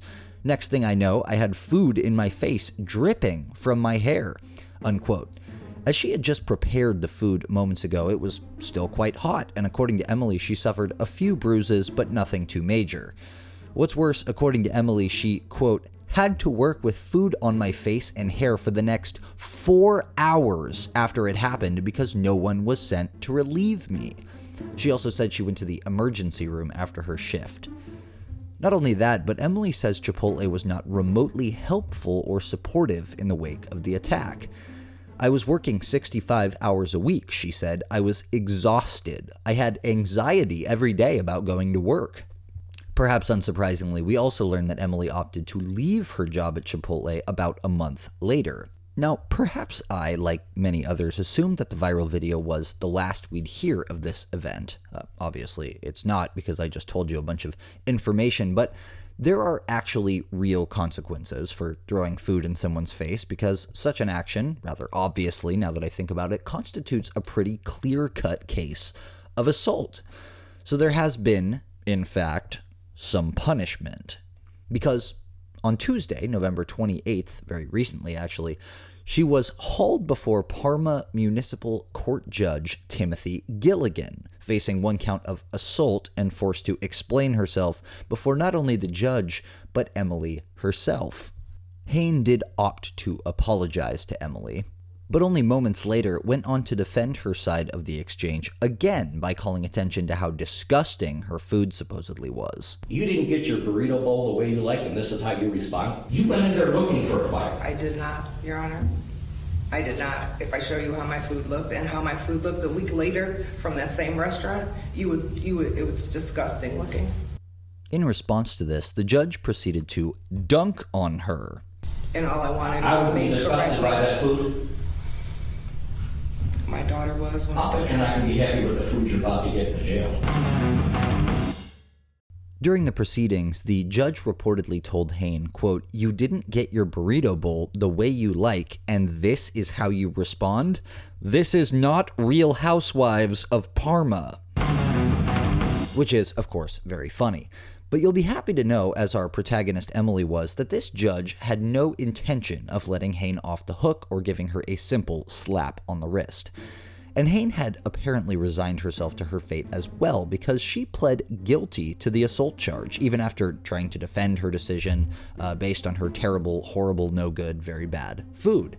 Which, by the way, I have my doubts about, even that part of the story, because any worker who's both a location manager and a 4-year veteran of Chipotle, and might I point out, also a self-acclaimed food critic online, probably knows the correct basic proportions and structure of a simple chicken burrito bowl. Just a guess. I think it's probably much more likely that Hain was, as the judge said himself, looking for a confrontation that day. But perhaps the absolute best part of this story is the punishment that Rosemary Hain was awarded by Judge Gilligan. Now, at first, Judge Gilligan sentenced Hain to 180 days in jail, 6 months in the slammer, but suspended the first 90 days of the sentence, which just means she's given a probation period, and if she screws up within that probation period, she has to serve that 90 days, otherwise she does not. She was also slapped with 2 years of probation. Okay, that's the probation period we just talked about, and the $250 fine she had to pay. But Judge Gilligan had a much more creative alternative punishment in mind, one which I think fit her crimes perfectly. Offering to give Hain court credit for another 60 days of jail time, bringing her time behind bars to just 1 month, the judge asked her, Do you want to walk in her shoes for 2 months and learn how people should treat people, or do you want to do your jail time? I'd like to walk in her shoes. Judge Gilligan was offering Hain a choice to serve 2 months working at least 20 hours a week at Chipotle herself to teach her, in the judge's own words, empathy. So I thought, why should the city taxpayers pay for her and feed her for 90 days in jail if I can teach her a sense of empathy? The defendant was also ordered to have no contact with the victim and placed on 2 years probation. Meanwhile, her lawyer, Joseph O'Malley, pleaded with the public in a brief statement to CNN to, quote, give her the opportunity to not let this one day define the rest of her life. So Miss Hain will now be forced to face precisely the same kinds of derision and abuse that often characterize the day-to-day experiences of many fast food and service workers, which will hopefully teach her, the basic empathy skills that she should most definitely have developed by age 40, and that she'll need to be able to raise 4 halfway decent children. As for Emily Russell, when asked if she thought the punishment was satisfactory, she said she was glad Hain didn't just get a slap on the wrist. She's going to get what she deserves, she told WJW station in Cleveland. She didn't get a slap on the wrist. She's going to learn to work in fast food, and hopefully it will be good. She didn't get a slap on her wrist, so she's going to learn how to work in fast food, and hopefully it'll be good. Russell also got an outpour of support from her community, as well as from random internet people she didn't know. Her friend Heather even set up a GoFundMe, which has now amassed a whopping $10,000 of its initial $1,500 goal. In case anyone feels inclined to add to the pot, I'll leave the link in the description below. She has also reportedly found a new job at Raising Cane's and hopes to be promoted to a managerial role within the next few months. As for Chipotle itself, they finally released a statement to today.com, not when the incident happened, but now that it's been resolved already. The health and safety of our employees is our greatest priority, and we're pleased to see justice served for any individual that does not treat our team members with the respect they deserve. Normally, this is the part of the video where I ask, what do you think? And hem and haw over whether this all turned out as it should have, but I feel like this is one of those rare reckoning scenarios where pretty much everyone is going to agree that this lady totally deserved punishment, which means the only deliberation of consequence is whether or not it was enough. So my question to you is, was it enough? Was the punishment clever? Did she get off easy, not having to spend 6 full months in the slammer? Share your thoughts in the comments below. We look forward to Hayne learning some basic empathy skills from her hopefully terrible experience working at a fast food restaurant for 20 hours a week, though I personally think 40 would have been a lot funnier. And we wish Emily the best at her new job at Raising Cane's. Hey everybody, so a recent, rather shocking video has made the rounds on social media this week, recorded by a recently deleted TikTok page called @KellyFlores765 that featured a belligerent, angry woman in a black t-shirt demanding a refund from the employee of a small, hole-in-the-wall pizza restaurant because of how offended she was by the Spanish language channel playing on their TV. But when she noticed that she was being recorded by one of the other employees, she changed tactics, pulling out her own phone and accusing the store of refusing her a refund because the store, she declared, was actually racist. She did not notably mention the Spanish TV channel again at this point. I have dubbed this woman, affectionately, Refund Rita. I'm thrilled to report that we have a big update on this story, and a lot of you are going to be very happy. But first, let's revisit the initial incident, because there was a lot that happened in this clip. Hey, I've been in Africa for 55 years. Guess what? You're out of business. Yeah, you are. I've been in Africa for 55 years. And my grandmother. And my grandmother before that. So you can actually say 200 years. You want to have Spanish on your TV? What's wrong with that? What's wrong with that? Because you're not American, dude. I will look you the up and get you out of our town. Okay? Yeah. Give me my money back. I'm not giving my money to some illegal immigrant. I don't care. Then you got to. You're in America. You're supposed to learn English. You got Spanish. Well, then you got Spanish on your TV. That's a you to Americans, dude. My father was a World War II veteran, okay? His friends and family died. So you can sit here right now and make money. And you're going to do this kind of shit. Give me my money back. Give me my money back right now. I want my money back, okay? You don't understand. You're too young to have any kind of respect. No, you don't understand. You're an ignoramus is what you are. You're an ignoramus. Ironically, I'm pretty sure that word is pronounced ignoramus. You're young and you're still. Give me a credit. I don't want your food. I want a credit for my money right now. And believe me, I will check it. Okay, I'm a CPA certified accountant. You probably even know what that means, do you? And she's videotaping me. Yeah, because you're racist. You're racist. Yes, you are. You're a victim. You're racist. You're a victim. I'm not a victim. You're a victim. I'm not. No, I'm an American. No, you're a racist. You're a victim. racist. You're a victim. You're a You're racist. the racist. No, I'm not racist. I'm not over here trying to get my money back because you're shopping at a pizza shop. I'm just asking no for one a can. credit back. You're the racist. I can do this with my phone too. I can do the same thing. Show everybody that you're racist. You're the racist. I'm going to film you right now. And I got 4,000 followers. This is our first Karen. Oh my God. I've been here. I've been in Hafro over 100 years. So you're going to share with everybody that you're racist? No. Yeah. You're racist, honey. You're racist. very racist. I won't. Why don't you keep saying what you were just saying, though?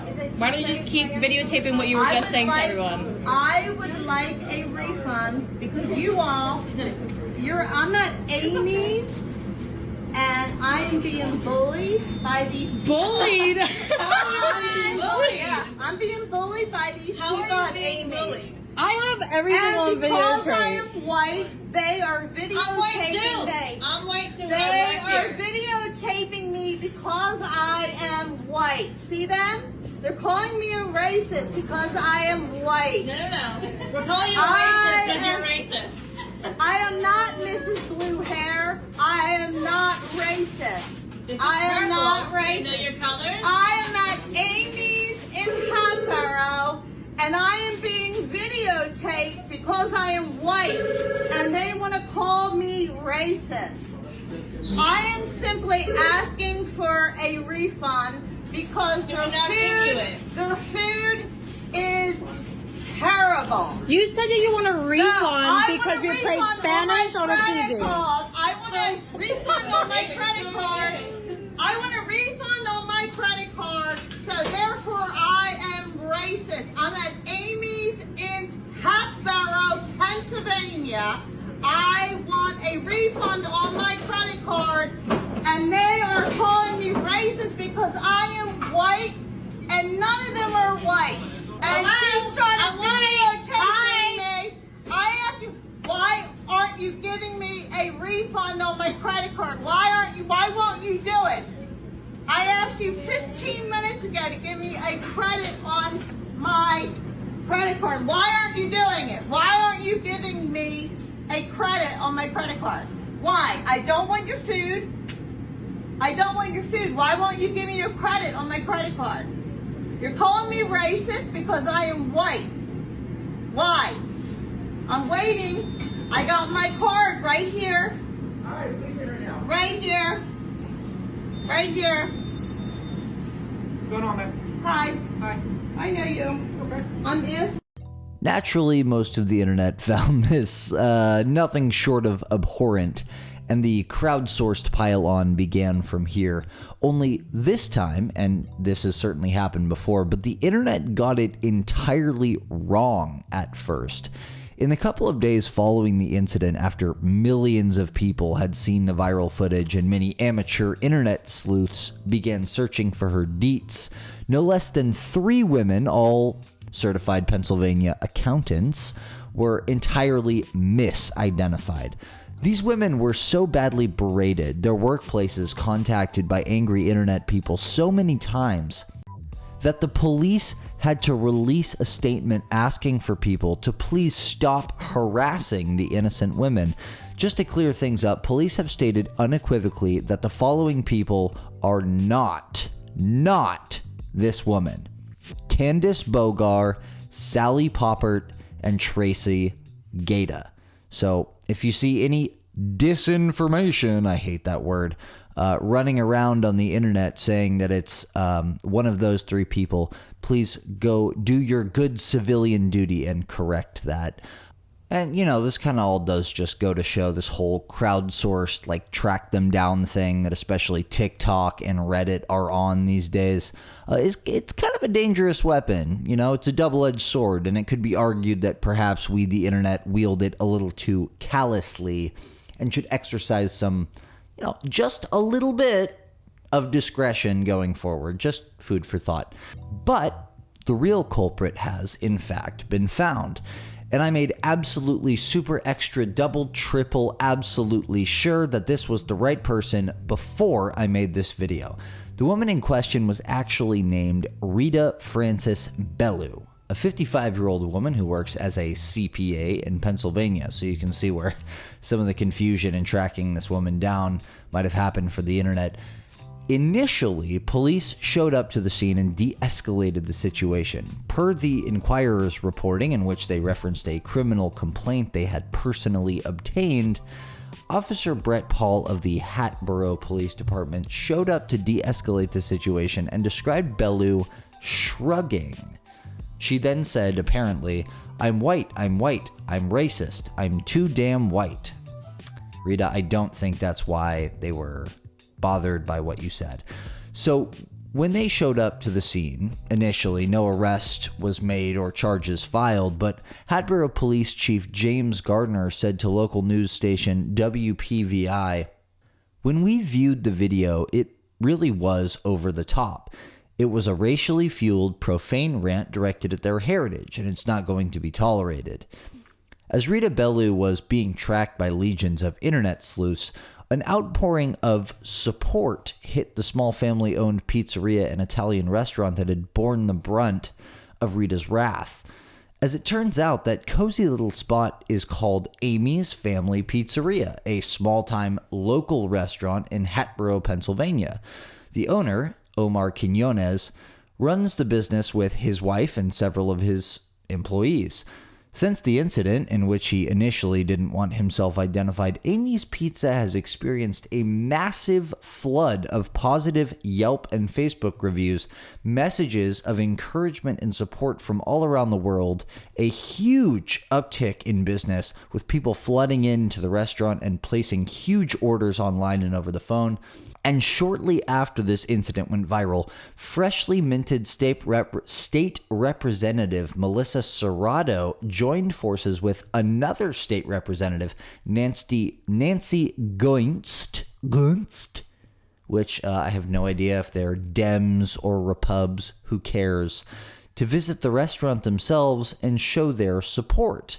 After my staff and I heard about a horrible incident that occurred at Amy's Pizza in Hatboro, we found ourselves truly horrified that someone could live with such hate in their heart and would choose to treat a hardworking family-owned business and its staff so poorly, said Serrato, who represents neighboring Horsham Township. After several customers suggested it, the family even started a GoFundMe page, which so far has beaten its humble $1,000 goal by over $300 and counting. On the official Amy's Facebook page, they posted, "We have been asked by many to make a GoFundMe. We appreciate all of the kind words you have all said to us and any support you have brought our way. Thank you for everything. We love you all." A few days later, the big bomb dropped. Our dear Karen, Lord of all accessible American airwaves, first of her name, Refund Rita, had been charged. According to the Hatboro Police, Refund Rita has been charged with both ethnic intimidation and harassment. Ethnic intimidation being technically considered a hate crime in Pennsylvania. Oof. Although Rita initially responded to the media's request to contact her by literally pretending to be someone else, a family member, later explaining that she didn't feel safe enough to reveal herself, after the charges had been filed, she was finally ready to face the music. "I'm profoundly sorry," Rita said in her second interview with the Inquirer. The first where she admitted to being herself. The second one is the first where she admitted, at least. "I don't want to make excuses." Bella went on to recount an extremely difficult week she had been dealing with leading up to the outburst. Her father, apparently, had been in and out of the hospital with a serious illness, and Rita herself had been diagnosed and receiving treatment for breast cancer. Whatever happened in there was a combination of everything that was going on, Bellew said. It was a pressure cooker. So Rita was dealing with some pretty serious personal life stuff, and she says that's the reason that perhaps she acted this way. So when pressed about her racial animus she displayed and her opinions of immigrants in this same interview, she said she isn't racist. She calls herself a conservative, but not necessarily a Trump supporter, and said immigration isn't really one of her top priorities. She said her connections to immigrants include grandparents from Ireland and a best friend who is Puerto Rican, which Puerto Rico is a commonwealth. She's not an immigrant. Doesn't make a lot of sense. Now, forgive me if this is petty to say, but the my best friend is Puerto Rican thing does sound a little bit like the I have a diverse friend and I can't possibly be prejudiced because of that. Anyway, that aside, Rita has offered what appears to be a remorseful acknowledgement that what she did was wrong, even if she does seem to want to frame this as some kind of out-of-body experience caused by the impending pressures of her personal misfortunes, which is not reflective of her ideals or beliefs about Hispanics or immigrants. Though many remained unconvinced, some of you in the comment section are probably going to reiterate that. I think that the most we can hope for with these incidents is that they have to, forgive me, reckon with the consequences of their actions and show a little bit of contrition. I'd say her apology was just that, and it's not my intention to bother this woman or cause her any more grief than the internet has already caused her.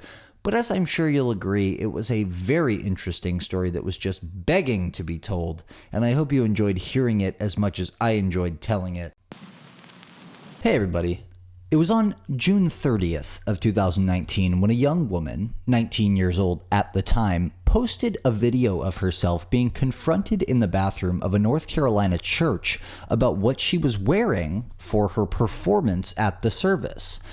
The woman confronting her, who donned a now notorious red dress, very bright red dress, accused her of wearing inappropriate clothing for church, and even stated that the clothing she'd chosen, which, as it turns out, were just jean shorts, was inappropriate because of the young woman's body weight.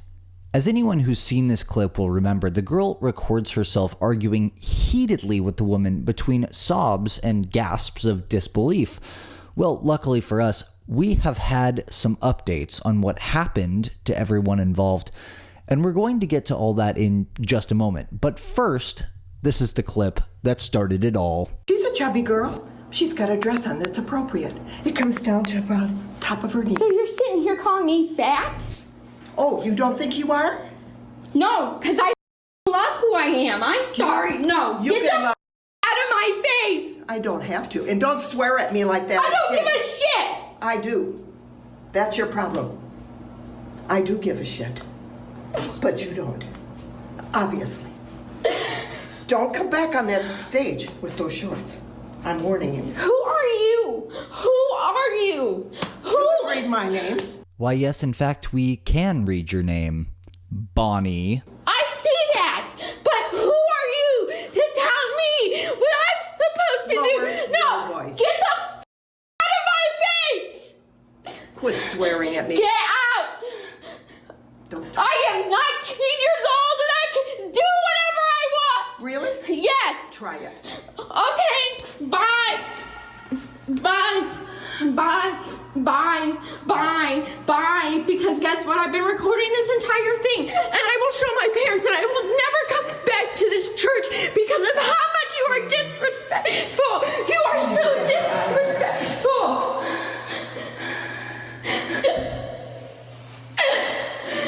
She called me fat. She called me fat. Go in the bathroom. Go in the bathroom. She is in there swearing. The 19-year-old, well, I guess now 23-year-old, who posted this video is named Jenna Munger, and she posted it to Twitter with an original caption that read, "This woman followed me into the bathroom and attacked me, calling me fat and that I couldn't wear jean shorts because I was fat." That same day, she also wrote that later, she was telling everyone that this was my fault, that I will never get back up on that stage to sing again. She tweeted, "I should feel accepted and loved, and now I don't want to go back to that church. I love singing in the contemporary band with my friends and being up on stage and praising God with other people." So from this, we learn that the on-stage performance, right, being referenced by our Karen in the video, is a vocal performance that Jenna was giving as part of the church's contemporary band. Jenna Munger is known at Swansboro United Methodist Church for her beautiful voice.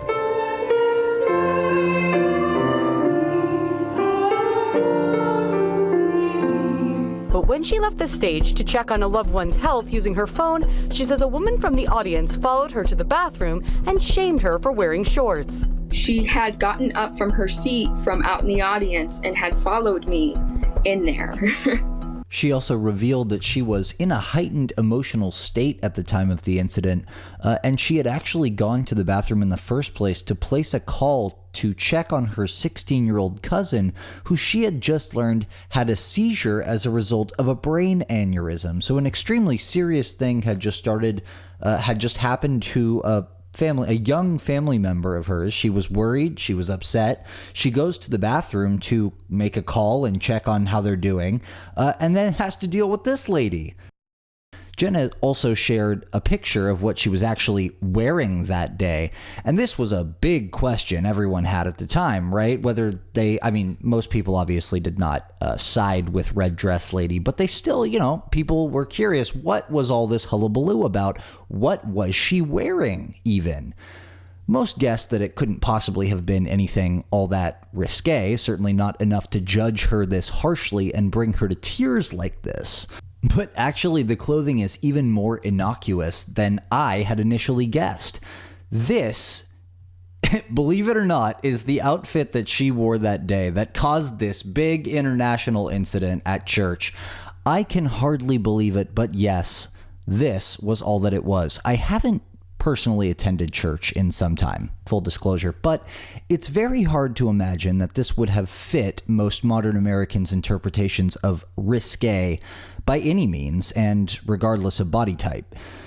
The video obviously sparked a lot of outrage, with nearly everyone sympathizing with Jenna, and she received thousands of comments as the video went viral from Twitter users, offering words of encouragement and even sharing their own stories of nightmare people at their own churches who had done similar things to this. Jenna also added some details that maybe make it more understandable why, this would affect really anybody who had any kind of sensitivity about their weight, right? But why this was so particularly jarring for her to experience. She said, "I was having a bad time at college. I gained a lot of weight." Munger said the incident was particularly painful because she had recently lost more than 30 pounds through healthy eating after struggling with depression, ADD, and a thyroid condition during said college period. Munger said the same woman, our red dress lady, had previously complained about her wearing shorts to the church's band director. Jenna says the incident was particularly painful because she had recently lost more than 30 pounds through healthy eating. I was having a bad time at college. I gained a lot of weight. Later to come find out that I have hypothyroidism, and then I also have ADD. Jenna says the same woman had previously complained about her wearing shorts to the church's band director.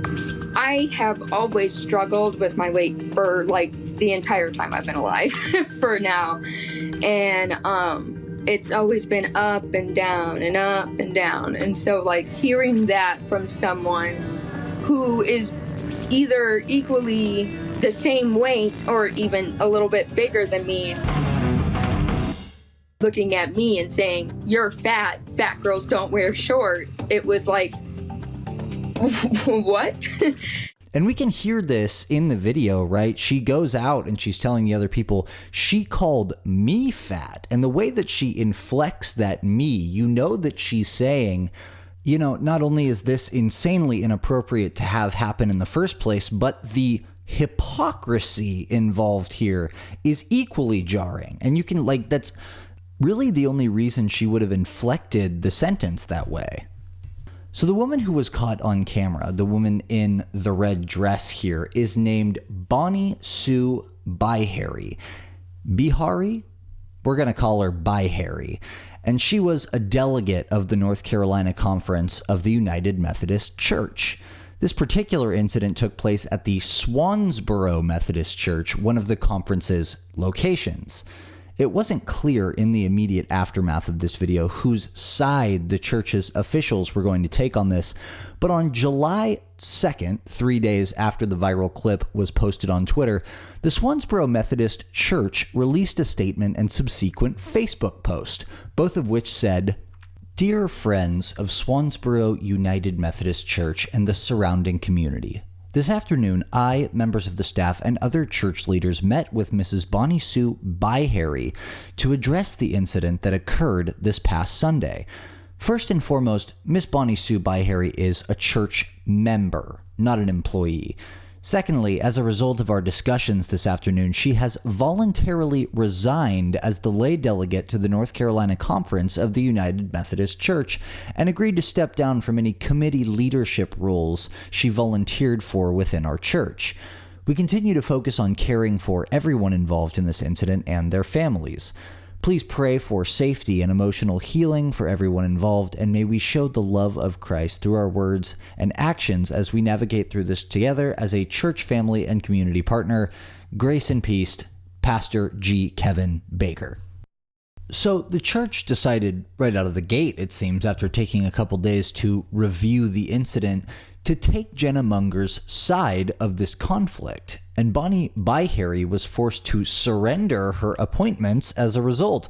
I know that this letter said that she stepped down voluntarily, but given Bonnie's predisposition and hesitance to admit she was in the wrong, and actually her total insistence that she was in the right, I have a strong suspicion that she was, let's say, coaxed into stepping down from these roles. Jenna was also sure to emphasize that she didn't want any abusive behavior, to her credit, aimed at Bonnie, even urging them to stop the internet, by them, to stop harassing the woman despite all the grief she'd caused her, even making it apparent that she'd forgiven by Harry for the incident.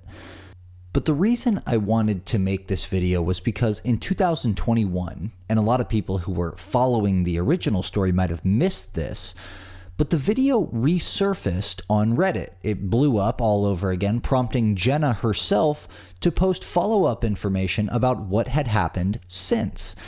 And I know how many people were outraged by this video and thought you'd all appreciate the tea, really. So Jenna posted new videos to Twitter on an account that's since been deleted along with all those videos, and told us several new pieces of information.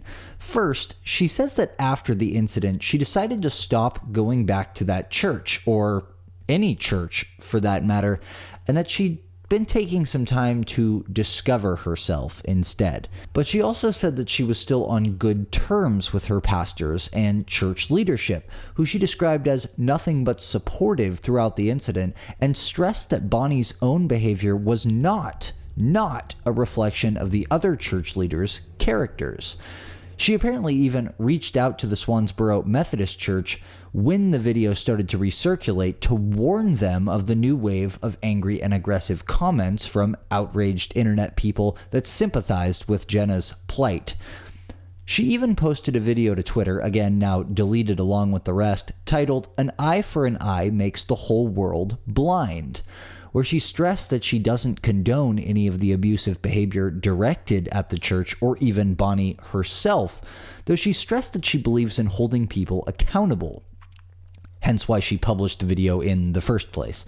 "I just want people to take away that I'm okay," she said, and that this situation happens every day and not a lot of people have the chance to record that. But most interestingly of all, she offered a brief update on Bonnie. Apparently, and I found this rather juicy myself, but after Bonnie was, in my opinion, forced to resign from all her leadership roles within the church, she attempted to try and get in close with Jenna's family. "As for Bonnie Sue, I don't really know what's going on in her life," Jenna had said, "but I will say that she's been trying to push my family's buttons and did try to get close with them and interact with them the past few years. But," she said, "I think she's finally gotten it, that we don't want anything to do with her."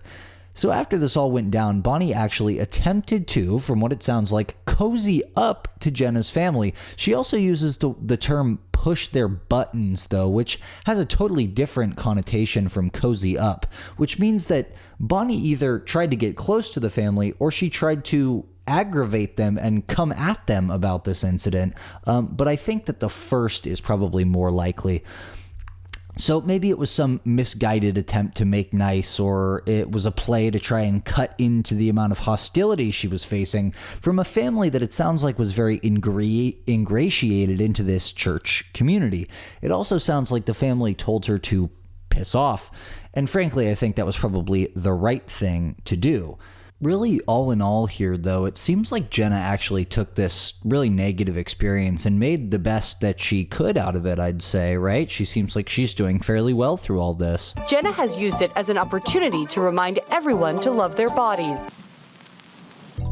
Hey everyone. Today I want to share with you a fascinating and frightening tale of a woman who managed to accidentally summon a real live Karen to her own apartment complex. In a short video posted on March 5th, TikTok user Nasia Cheyenne posted a video in which she mused that the male equivalent of a Karen had to find a name that had the same ring to it as Karen did. I was under the impression we had all settled on Ken. I guess not. I guess that's still up for debate.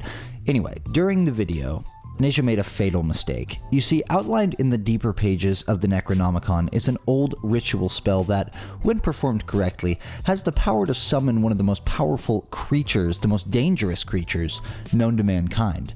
The ritual demands only two things. First, the caster must record themselves saying Karen 7 times. Second, the caster is required to bang on the table to awaken the spirits and call them forth. As you can see here, she did just that. We're also quick to talk about Karen. And don't get me wrong. Sure enough, only 2 weeks later, Nasia would encounter one of the worst Karens of the year in her very own apartment complex, in what would end up being Nasia's most viral TikTok to date, so maybe this was a happy accident. She survived, so that's good. This rare sighting was recorded almost in its entirety and is absolutely unbelievable. Nasia has since made several updates addressing questions and explaining what happened with all this and what happened after, when she took this to the office and the police were called. But first, this is the fateful encounter that would change her life forever. Okay, but I'm trying to go. VA, so get the. Yeah, I'm gonna record you because this is ridiculous. I have a dog and I'm trying to take my trash out. Okay, and you can do that. I'm trying to go home. I just did work. Like, you don't need to swear at me because your dog, talk to your dog. As a neighbor, you need to walk away. As a neighbor, no, I don't. You should be able to control your dog. The door. And I'm literally right here. You're being weird. You need to exit the door. You can go now. I mean, I have a lot going on here. You need to be normal. You need to be normal. You literally just told me to back the up. I'm going to my home. I have a dog. Okay, and that's not how you speak to people. You could literally have said. Talking me. No. I'm gonna send this to the office because this is ridiculous. I live here. Just to be clear here, this woman is supposed to be getting out of the elevator with the trash and the dog, but has decided that because apparently OP was too close to her while she was getting out of the elevator, that she now finds it impossible to exit, even though from where OP's camera is, we can clearly see that her path out is not remotely obstructed. I am literally trying to go. You can go. Is he attacking you? Did I say he was? You acted like he was gonna attack me. I said hi to him. He ran up on me. I have 2 hands, buddy. Okay, and 2 hands. And a door frame. Okay, you can get there. You understand? Yes, and you started hollering at me and screaming at me,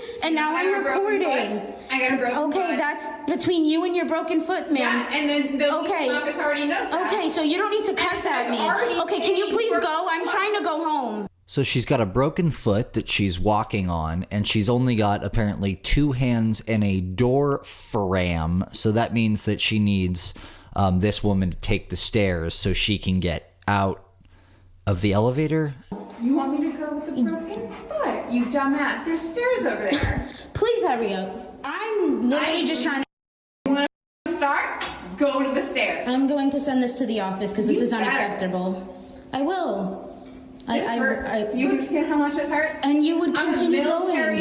Woman. Okay. Get the stairs now. Now, if you're counting, and I certainly was, that's the 5th card she's played in about 90 seconds. She started with the VA card, then she played the I have a dog card, then it was the I'm a woman card, then she played the broken foot card, and now she's playing the I'm a veteran card. Let's see how many more she has. You did what floor are you on? What floor are you don't need to know that. I swear to God, we'll do this. Okay. I'm a single ass woman who provides for herself, and I would like to respect you, but you didn't respect me as soon as you got off the elevator and told me to back. Dude, we're not doing this. Okay. You already know what you did. You didn't do anything, but I'm definitely gonna record because this is ridiculous. Yeah, you are recording. I'm aware of that. Okay, I'm just letting you know that I'm sending this to the office. You can wait all night. You're the one who's in my country. What have you done? All right. Well, thank you for your service, ma'am. Yeah, I know. Okay. Yeah, we'll do this. We'll do this all night. You're the one complaining. Technology. Christ, no logistics. This foot is actually fractured. I swear to God. I'm sorry. I'm so sorry for you, but the way you just disrespected me for no reason. You're a piece. This is not happening. I literally was just trying to go home. I literally got off of a long shift. I'm trying to go home. Stairs. I have a fractured foot. Common sense. Walk up. How am I supposed to know that there's a person with a fractured foot getting on the elevator? Exit signs all over here. Is your analysis? All I was trying to do was get on the elevator. You told me to back up. So I'm just confused. I'm definitely bringing this to the office because this is unacceptable. I should not be being treated this way in a place that I live by someone else who lives here too. This could have went so completely different. You could have said, "Excuse me, I'm just trying to get off," and that would have been different. You told me to back the up. Started that. I started recording after you started screaming and yelling at me. Before you started that, all right. I said that. You're talking about you have a fractured foot, but you're sitting here blocking the door. Is the dog attacking you? I never said he was. He's perfectly fine. He's the only calm one in this situation besides me. I said, "Can you move out of my way?" And you started attacking me. Are you serious? I really hope there's a camera I here. am serious. Oh my goodness. Exactly what you're doing. I'm glad there's stamps on this. I already called them. I called them about it because there has been men who have been banging on my door. So she can't get off the elevator because this woman is standing 8 feet away from her. She has a broken foot that she's leaning on. OP has terrible analysis skills because there are signs posted that inform residents that a staircase exists, and she should have known better than to try and board an elevator that a woman with a secretly broken foot she's leaning on is supposed to be getting out of. And this is all somehow linked to a series of random men that have apparently been pounding on her door day in and day out. Got that? Me neither. That has nothing to do with me, ma'am. I know, but I asked them for surveillance. Can you, because my door is up there. Men have been banging on my door, and I've opened it. And I'm sorry that that's happening to you, but I didn't do that. I didn't do that to you. So at this point, she begins to tear up for some reason. This is all too much for her. Can I please get home? I'm just trying to go home. It's been a long day. Walk up the stairs. You can walk out. I'm not taking up any of your space or time. You have all the space in the world. Please go. I'm a government agent. That's okay. Stairs now. No, I don't need to. By the power vested in me by the government, you will use the stairs. You do. I don't. You need to get off the medication that you're on. Can you please go? I'm on 0 medication right now. Okay, then put down the drink, please. Can you go? There's no drink. What drink are you talking about? The one that you drank before you got on the elevator. Your dog must want to go sit to the bathroom. You have trash to take out. Okay, you're not though. I swear to God. Are we doing this? Can you back up off of me? Because if you put your hands on me, I'm going to call the police on you. Go on the stairs. I'm trying to go. Please back up. I'm a government. I do not care, but if you put your hands on me, I'm going to call the police. Can you see this? Do you see this? I just want somebody to. I'm just trying to get on the elevator. She's crazy. There's stairs. I'm gonna call the police if you do not stop. If you try to barricade me, I'm going to call the police. Yeah, I'm going to call the police. You need to go. Can somebody stand here with me, please? This girl's like irate. Like she's making me nervous. She's lunging at me with her dog. Please stop. She's also walking around pretty darn well on that broken foot. Please stop. I'm trying to go home. I'm lunging at you with your dog. Did she not? Did you? Am I bugging? Like, I have the whole video. I've been just trying to go home. This is bad. This is really bad. This is super bad. You're causing a disturbance. We live here. Everybody lives here. This is bad. I'm just trying to go home. Thank you. You're not going in there. Yes, I am. And if you touch me, I'm going to call the police on you. No. You want to go war? All right. Well, I'm calling the police now. Stay there. Okay. I'm going to call the police now. So apparently in the end, she decided that protecting and controlling access to this elevator was way more important than the objective she had in coming all the way down to the lobby with the wheelbarrow full of trash in the first place. So I guess she'll just be going back to her room and trying again another time. So obviously this racked up millions of views on TikTok. Everybody wanted to know what happened. She got bugged for a follow-up. A couple of days later, she posted the following video where she started to explain exactly what was going on here, because if you're anything like me, this made absolutely no sense at all from the get-go. Completely insane behavior that seems to make no logical sense. First of all, I've lived in this apartment for a month. I moved in February 23rd of last month this year. So I haven't even been here like 33, 36 days, okay? Just gonna keep that in mind. Second of all, this is a luxury apartment. Like, they just built these. So it's been a year that these have been built and I just moved in. I don't know how long that lady has been here, but I know that she has had some complaints. So maybe the strange men banging on her door day after day reported her. I'm just not risking what me and my boyfriend have worked so hard for a 2-second altercation that could lead to something really bad. For the people that are like, oh, you're being a Karen, or you're bickering back and forth, oh, how I would have just pushed through and did that. We don't have cameras like that. I was protecting myself by recording. I was disrespected so bad in the beginning. And that is why I started recording, because if I had put my hands on her, or if she had put her hands on me, or she had tried to attack me with her dog, I had it on camera. Not only just that, but like, I'm not dealing with that type of, no. We signed a whole lease on like that, so they can go figure that out if they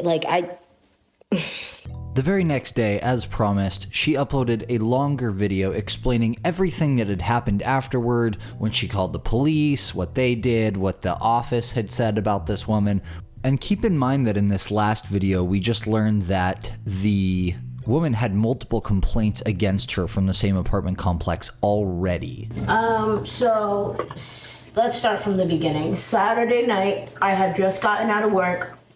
I had gotten out of work late. I was supposed to get out at 7. I didn't get out until 7:45. Like I said in the other video, I don't live too far from my job, so it took me no time to get to my apartment. It was just, I was in a rush to go home. I'd been working. I went to work the night before, got out at 1 a.m., went to sleep, woke up just to go back to work. I got out late. It was a long day. It was a long, long day. So feet kicking, trying to go home to shower, relax. Click the button, and as soon as I click the button, the elevator starts coming down.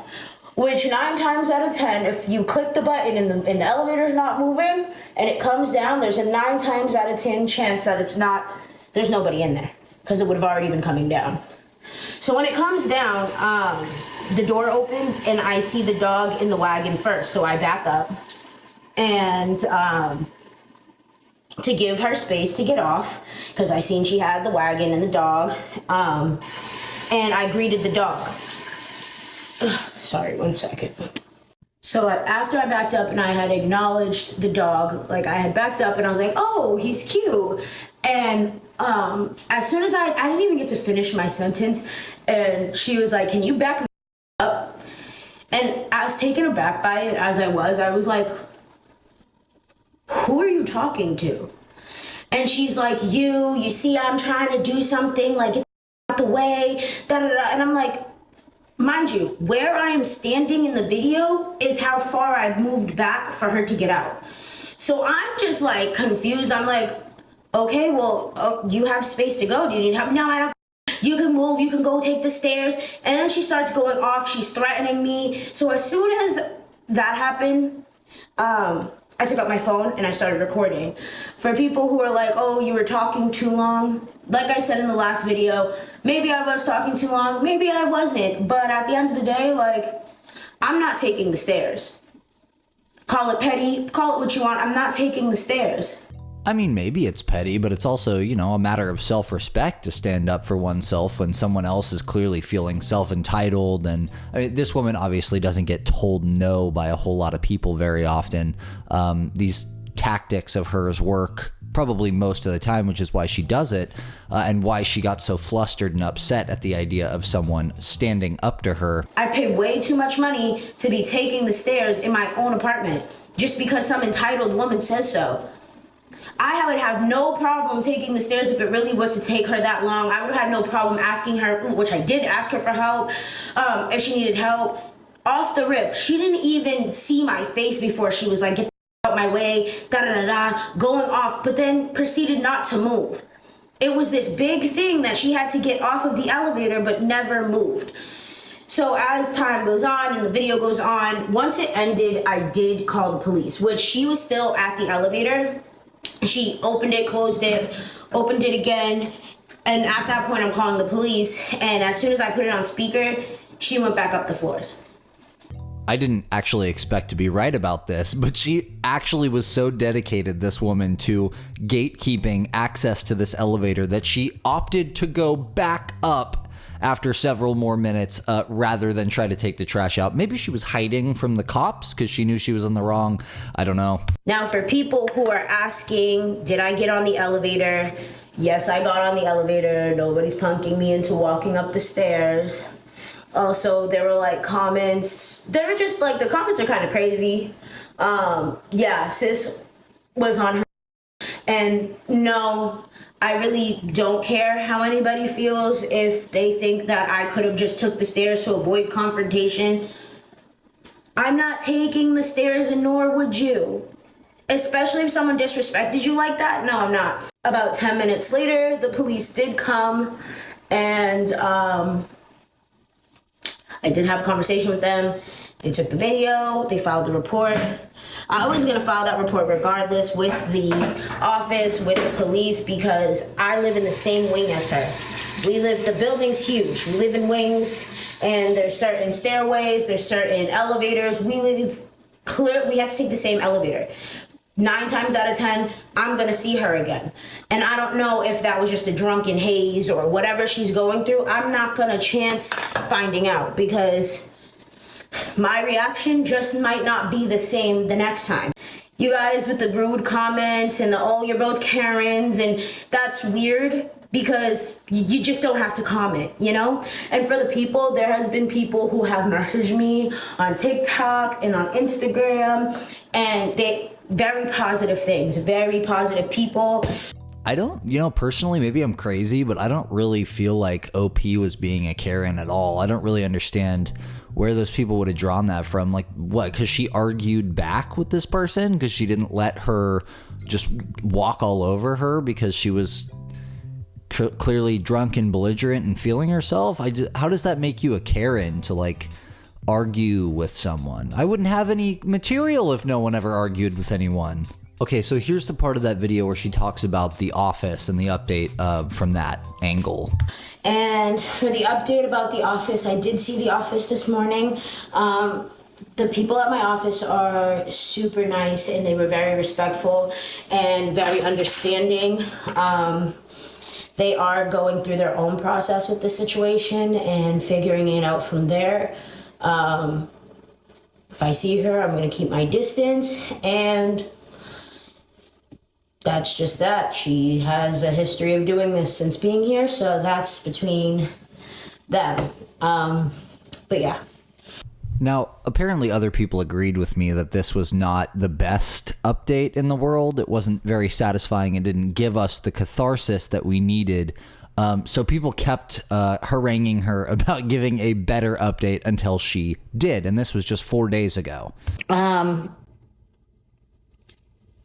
The office, I went to the office. So the incident happened Saturday night. I posted the video Sunday morning, went to the office Monday morning.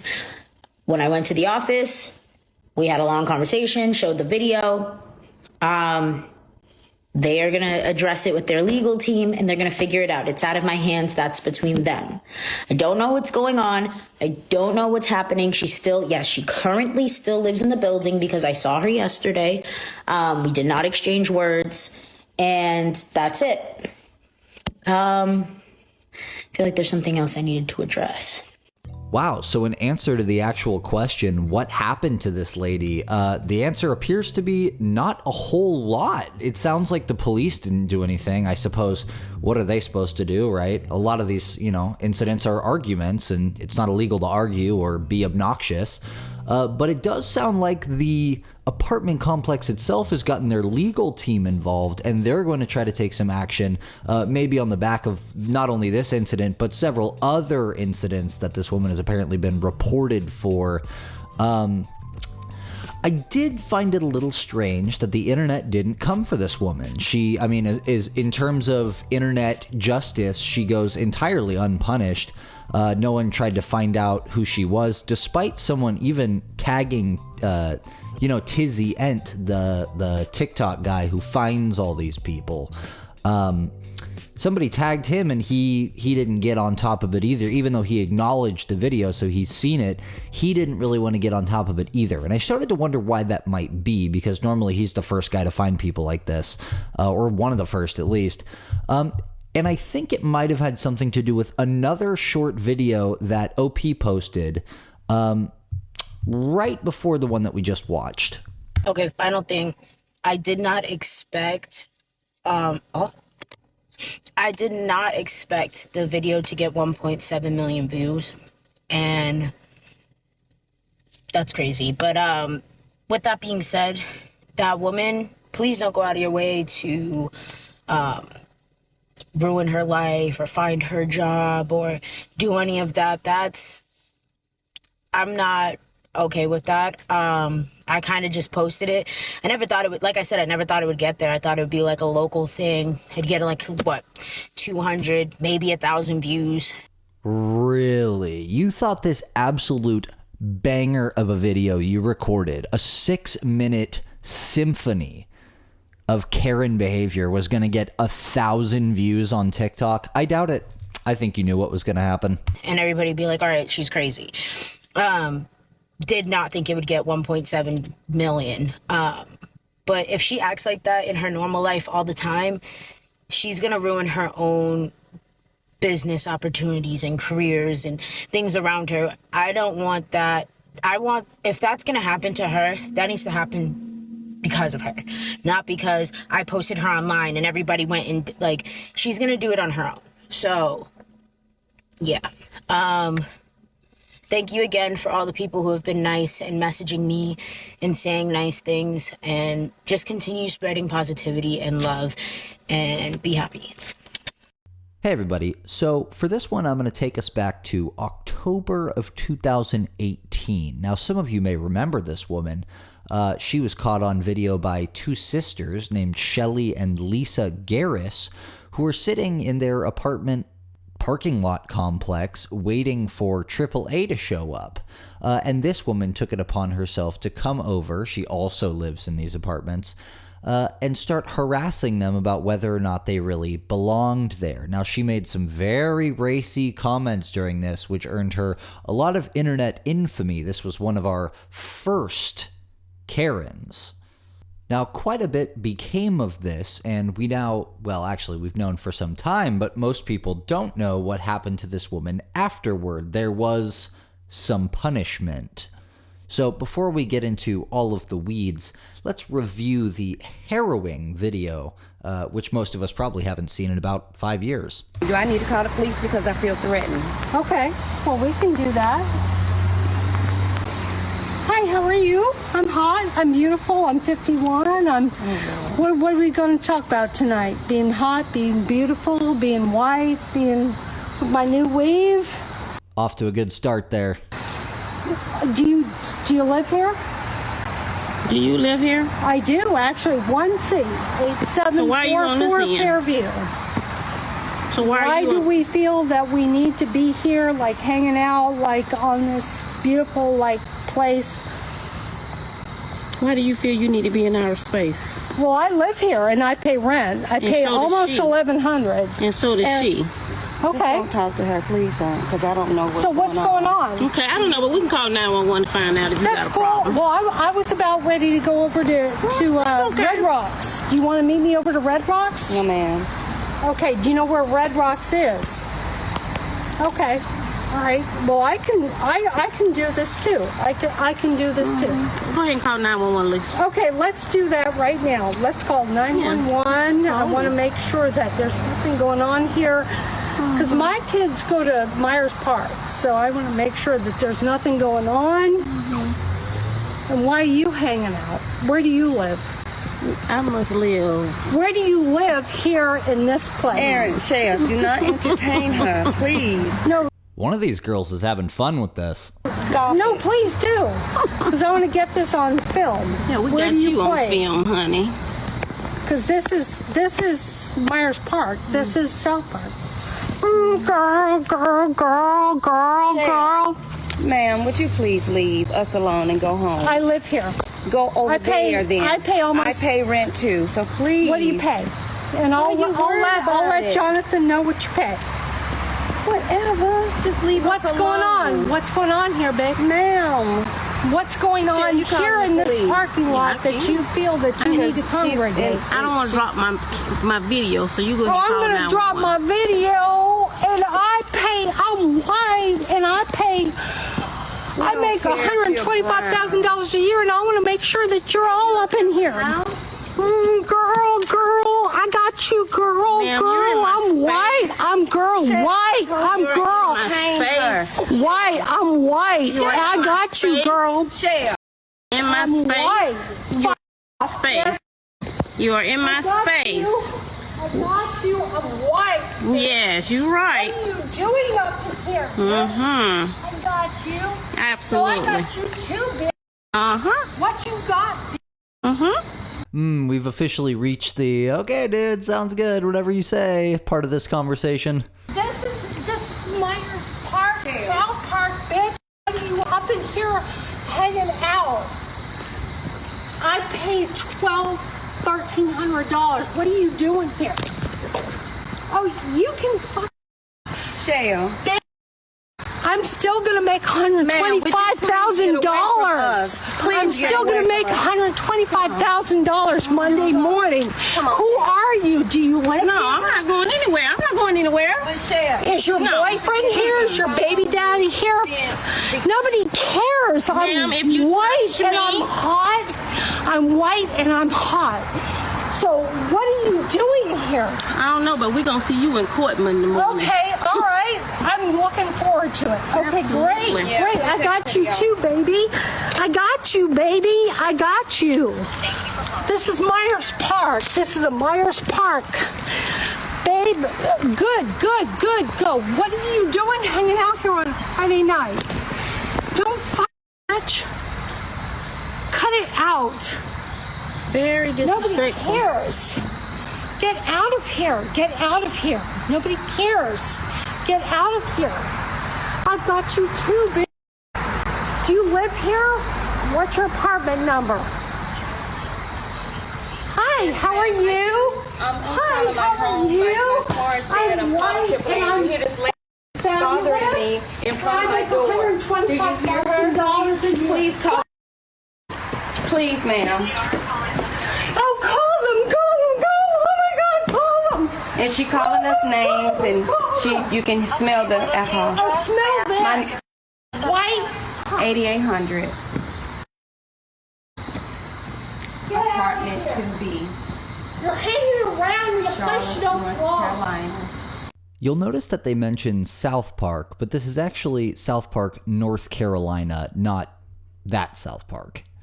So obviously this video went super viral when they posted it to Facebook, and within the first 4 days they had about 2 million views, which obviously started to catch the attention of some major news outlets. One of which was Inside Edition, which reached out to the 2 women involved for an interview. We spoke to Lisa and Mary Garris about the incident. It's a very uncomfortable situation, which is why I pulled out the camera, because I didn't know anything else to do to protect me and my family. Interestingly, Inside Edition also got a hold of the audio recordings of the 911 calls, not only that our antagonist, the Karen, placed, but also the 911 call placed by the sisters. Folks that are trying to break into apartments, they are actually people that I've never seen here before, but they are African American, and they're causing a problem. They just made me feel intimidated and awful. So whatever you need to do and charge me back, just do it. Because they don't belong here. I don't mean to be awful and rude, but they just don't belong here. The sisters also called 911. The lady keeps coming out here harassing me still, and I don't know what to do at this point. Now, this woman was, of course, found very quickly. According to the Daily Dot, it was the Associated Press that originally released her name.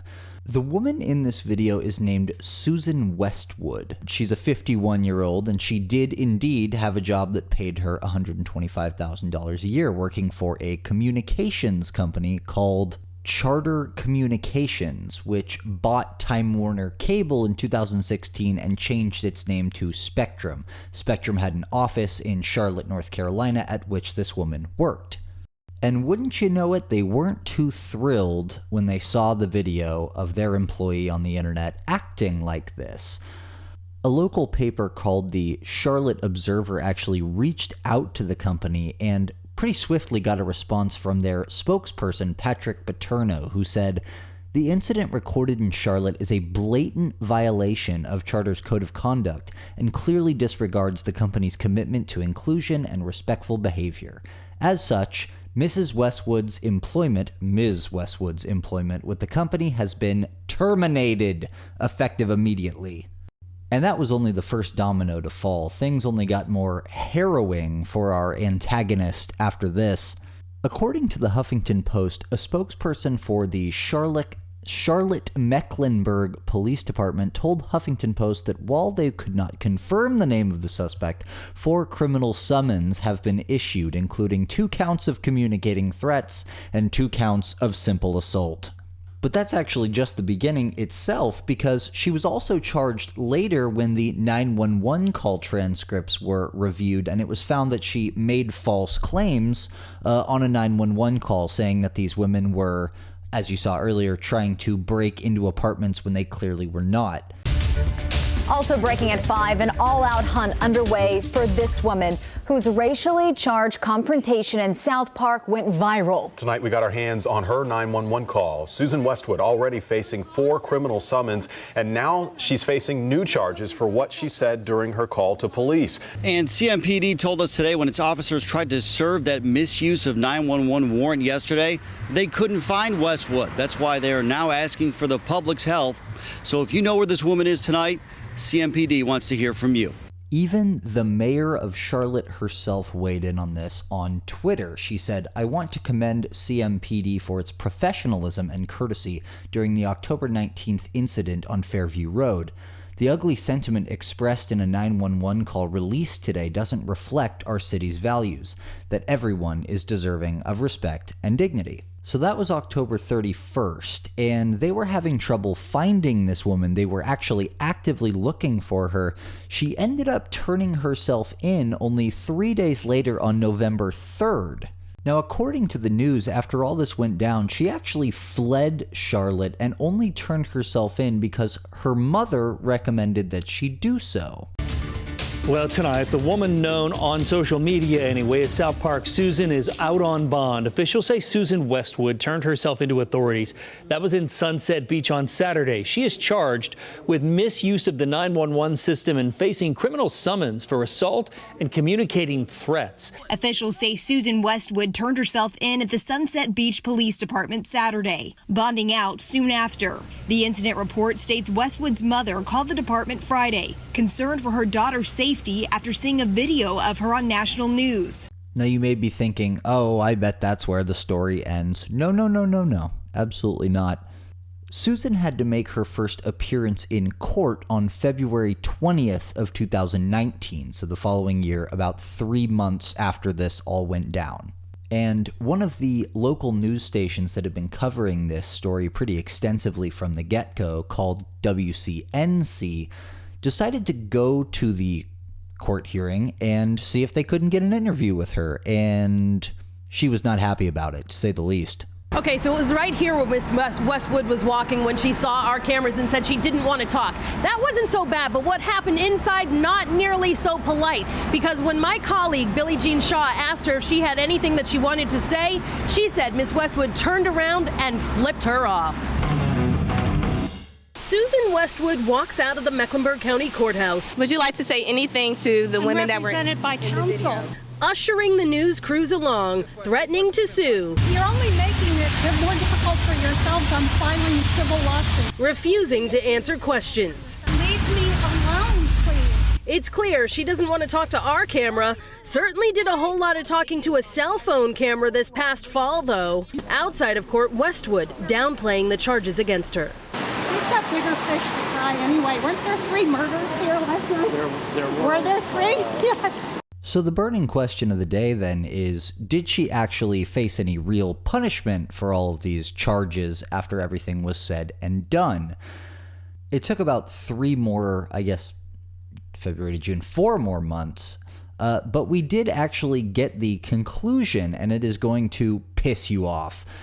Susan pled guilty to the 2 counts of simple assault and to the 911 charge, and in exchange, she was given 12 months of unsupervised probation. Susan Westwood pled guilty to misuse of the 911 system and to 2 counts of simple assault. Now, she was sentenced to a year of unsupervised probation. She was ordered to pay court costs, and she was also ordered to have no contact with the victims. She's also ordered to take part in meetings of the White People Caucus, which is a group created by Organizing Against Racism. That group is meant to encourage participants to examine and deconstruct internalized racial superiority. Now, you'd be forgiven for thinking to yourself, oh, wow, yeah, racial diversity training. I'm sure she's going to take that very seriously. She'll be a reformed woman by the end of it. Boy, do I have a surprise for you, because Susan Westwood has given her first and only interview since this incident. And ladies and gentlemen, you're not going to believe this, but she claims to be a changed woman. Am I a racist now? No. Was I then? Perhaps. Susan Westwood says she has changed since this vile video went viral back in 2018. Is your boyfriend here? Is your baby daddy here? Nobody cares. The 54-year-old no longer lives here in Charlotte. She moved here to Charlottesville, Virginia recently to be closer to her father. It was just a couple of months ago that Westwood decided she was ready to talk about how she treated sisters Mary and Lisa Garris that night. The 2 women accosted by Westwood while they waited for AAA. I'm white. I'm girl. White. I'm girl. White. I never really publicly apologized, to both them and the Black community. I can certainly see why the Black community can think that my actions were racist. You said I can understand why the Black community thinks that what I did was racist. Do you understand that what you did was racist? I do. Westwood says what happened that night was rooted in her bigotry and her alcoholism. She says she drank 6 glasses of wine, and while she says she didn't black out, she doesn't remember most of what happened that night. I asked her if she's seen the videos. I have. And it took me a long time to watch those. They're pretty bad. I know they are. Yep, they are. I don't like that person. But that's not the person that I am today. Still gonna make $125,000 Monday morning. Who are you? The fallout from the video was swift. Westwood was fired from her job. Her apartment complex asked her to leave, and she was criminally charged with misuse of 911 and other offenses. She pleaded guilty, got 12 months probation, and the judge ordered her to keep going to substance abuse classes. In 2019, she relapsed. Actually, I got a DWI in Wake County. Another wake-up call for Westwood that she says pushed her to dig deeper into her sobriety and anti-racism work. Are you a racist? I am not a racist anymore. I do not believe I am. In fact, I believe I'm anti-racist. Westwood tells me she will change careers this summer from insurance sales to life coaching. I think it's my job now, and to a certain extent, to have these difficult conversations. I've had them with myself. I've had them with people around me who either accept it or don't accept it. But I think part of my vision, part of my legacy, is to be an anti-racist, is to talk about these things openly and honestly with anybody that will at least listen. Westwood's convictions connected to the viral video were expunged.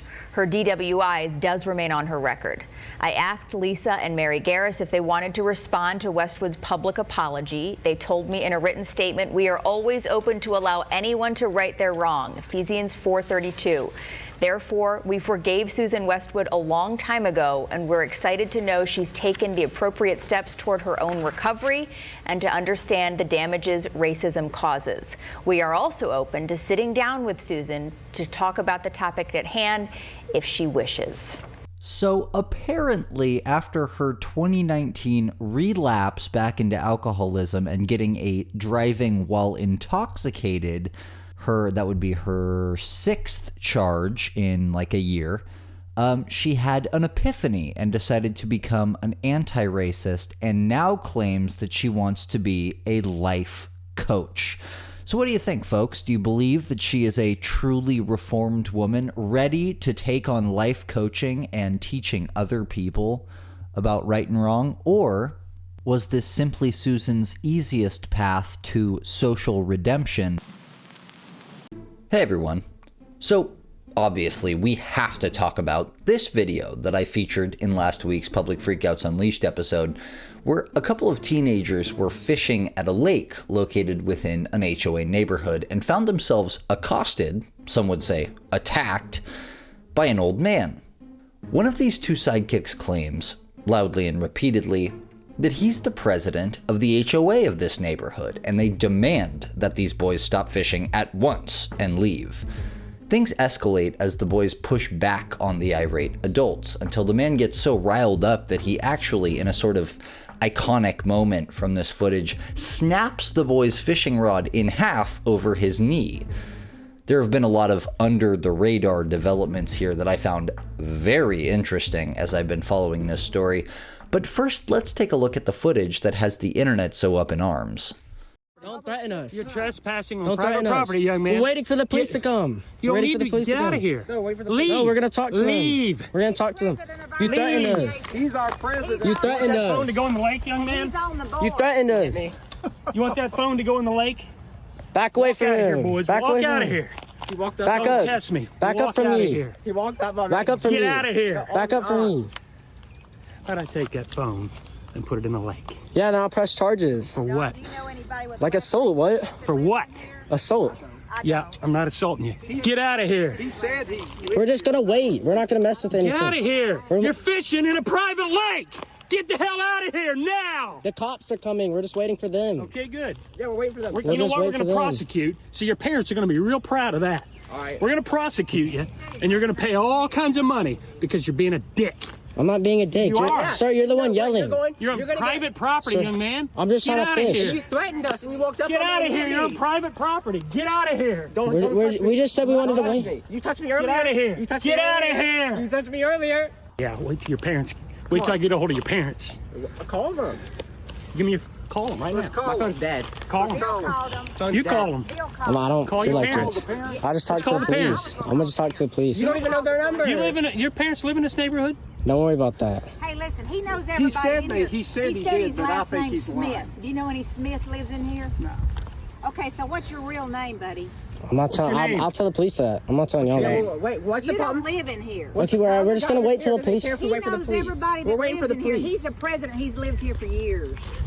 And there's no Smith that lives in here. We can stop fishing, but we're just gonna wait for the police. You don't live in here. We're gonna wait for the police to be here. He knows every family in here. We're just gonna wait for the police. Douchebags from. I mean, really. Where you guys from, man? Tennessee. Well, your parents would be proud of you. Why don't you send me that video? I'll send them and say what a fine young man they're raising. You touched me. You touched me, didn't you? You saying let's go? That's a threat. And you smell like alcohol on your breath. I can smell it. You're right. I had a drink. Is that against the law? Dumb shit. God. Tell me you got all this on video. We're just gonna wait for the police. Yeah, good. Thank you. And we're gonna show them. One of those poles gets thrown into the lake. I'm gonna snap it in half. No, you're not, because the police are gonna press charge on you. You're gonna be arrested and paying for them. Okay. I promise you will. You're a genius. We're showing the police this video, and you're gonna get arrested. Good. Good. I can't wait to see you walk away in handcuffs. Do it. Don't do it. Yo, don't touch my rod. Don't touch my rod. Yo, you can't do that. What the is wrong with you? Yeah, I'm about to call the police. I got that on video. I got that on video, bro. You're going viral. What are you doing? You're going viral. You guys to leave politely. Yeah, but you can't break my property. Yeah, I didn't saying that. What are you doing? The boys who posted this video series actually have a whole TikTok account dedicated to their fishing adventures at @FishandShe, and have made several new videos since, but did not, pointedly, ever address this incident again on their account. However, as these videos went viral, way too many angry netizens wanted to know who this guy was, and with the location being revealed by the boys as a specific neighborhood called Admiral's Landing in Knoxville, Tennessee, eventually, inevitably, he was found. The TikTok creator Donish revealed in and by the way, I checked this time, he pronounces his own name Donish, so it's not Dinesh, as I've been mispronouncing this entire time. Donish revealed in a video shortly after the footage was posted that he had located the man in question, and revealed him to be one Matthew Webster, retiree and committee chair for the Haiti Outreach Program, which many people actually mistook for this Haiti Outreach Program from Mississippi, and they got so many angry messages that they actually had to clarify, hey guys, leave us alone here. We have no affiliation with this guy at all. We're from Mississippi, not Tennessee. In actuality, the Haiti Outreach Program that Matthew was a part of was an organization run by Matthew's church, the Cathedral of the Most Sacred Heart of Jesus in Knoxville, Tennessee. And when I was looking into this church, I started to notice a couple of things, like the total lack of comments on any of their social media or any mention of his affiliation, a notable lack of any statement or anything about this incident, and then there was this very weird coincidence. The website for the Haiti Outreach Program, found under the Community Support segment of the Sacred Heart website's Serve tab, is coincidentally under maintenance right now. I tried some of the other website links here around these pages, by the way, and none of the others seem to be under maintenance at the moment. Just saying. And the TikTok creator named Ken Sconson noticed the same thing, only he decided to take it a step further and use the magical internet tool that some of you may have heard of, the Wayback Machine, which does screenshots of every internet page ever and archives them so that should you try to scrub something like this, the internet truly is forever. And sure enough, the original website did in fact list Matt Webster as their chairman. He also found an archived version of an article from their main website, which they had scrubbed in an unbelievably guilty-looking move, announcing and celebrating the appointment of Matt Webster. And this was just one of the many things they tried to get rid of. I'll let Ken Sconson explain the rest, since he did the real legwork here. But here's where it gets interesting. This is the church that Matt Webster is a part of, and the Haiti organization that they run is different than the last one, but this is theirs.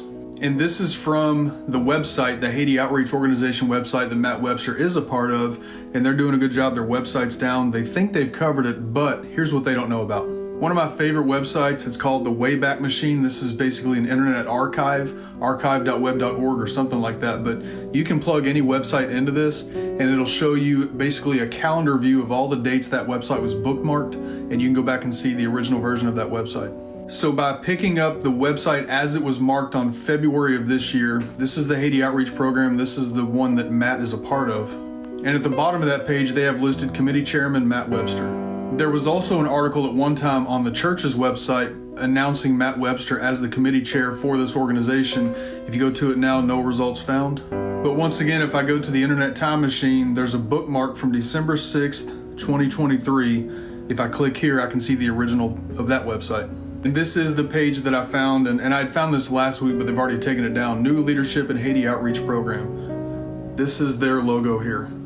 And this is a letter, it's a long article, so I'm only screenshotting part of it, but this is a letter that Matt Webster wrote to the new program he's part of and the congregation of that church. Here's the end of it. Blessings, Matt Webster, the website.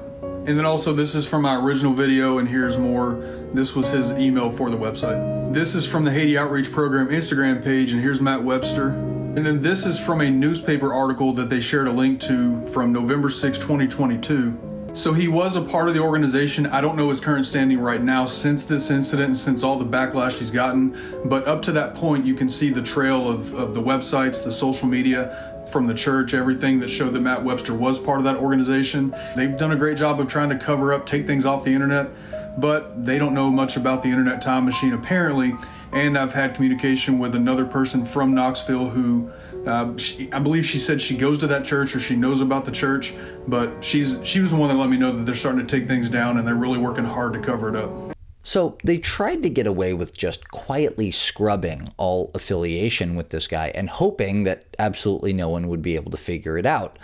But if we've learned one thing on this channel, you don't underestimate the internet sleuths. You have been caught, Sacred Heart, dare I say, red-handed. Once again, if the internet wants something found, they will probably find it. Okay, so we have the Sacred Heart Church scrubbing all info and affiliation with this guy, but ducking any acknowledgement of that affiliation entirely. And then we have Webster, who's deleted all of his social media accounts as well. But again, we have the screenshots, so that's not going to do much to save you from anything other than mean messages. And that's all well and good. But a couple of days ago, I stumbled upon a video on TikTok from yet another TikTok creator, but this video ended up being the hottest tea on this situation you could possibly hope for. See this guy? Notice any resemblance here? They look awfully similar, don't they? That's because this young man, who until now has been quietly running a social media venture to rescue dogs, is actually Matthew Webster's son. And he noticed the viral video of his dad going around and decided it was a good opportunity to dish on the messy family drama here. And it is messy. Remember in the video when the kid whose face Matthew got up in was saying he smelled like booze? And you smell like alcohol on your breath. I can smell it. You're right. I had a drink. Is that against the law, dumb shit? Well, there's a reason for that, and it ended up being a lot more integral to the understanding of Matthew's actions here than we could have imagined.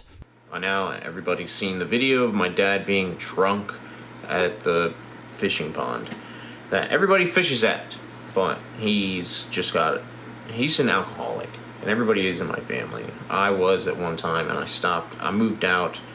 Mom's in another state. They divorced. He moved there with his girlfriend last year, and it's just been hell because he's got a new group of friends that just don't tell him no. It's stupid. It's like kindergarten or high school, but I'm staying away from it. I want to tell my dad I love him. I'm not going to talk to him. He's going to go through this. And yeah, there's a lot of family. My little brother's involved. He lives there still, so I've got him here at my house, and yeah, so it's just I don't know. But I'm gonna keep doing me. I love you, Dad. Peace. So first and foremost, notice how he says that this is a pond that everyone fishes at. So the idea that these kids were even doing something out of the ordinary by fishing here is sort of debunked, right? But he goes on to say that his dad is in the throes of a deep problem with alcohol, had divorced his wife, pushed away this young man, his older son, and now finds himself surrounded by friends, perhaps the people in part who towed behind him during this incident, who enabled these behaviors. This was, in the end, caused by Matthew's struggle with alcoholism, which does make this whole meltdown and overreaction make a lot more sense. And let me just say this, I have sympathy to a certain degree for people who struggle with addictions. I know it's not as cut and dry as someone being a bad person for being addicted to something, even though those behaviors can sometimes lead a person to say and do bad things, right? But it also isn't an exoneration or a hall pass to attack, harass, accost, or harm other people who get caught in your warpath.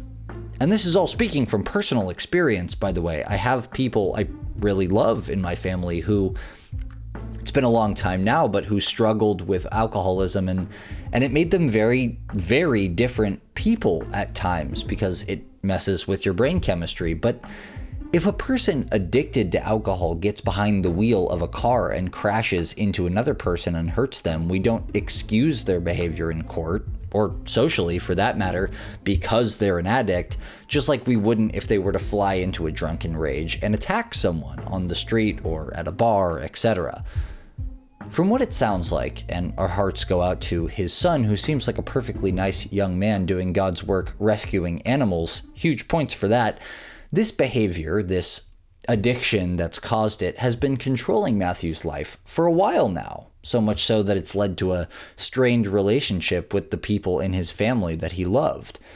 So while I'm less inclined to pile on Matthew for the way he behaved after learning all this, I hope this will be a wake-up call for him, and going through the humiliation of being ridiculed and exposed online, having your son dish your messy drama to everyone will be a sort of come to Jesus moment, if you will, as he's a Catholic, that ideally prompts him to do some serious self-reflecting and try to repair his relationships with the people who really matter. Not randoms on the internet like us, but his family. As for our fishing boys, Donish actually reached out and got the tea from their end as well. Apparently the boys did stay there until the cops arrived, only when they did, all the cops bothered to do was trespass these boys and didn't actually do anything to Matthew.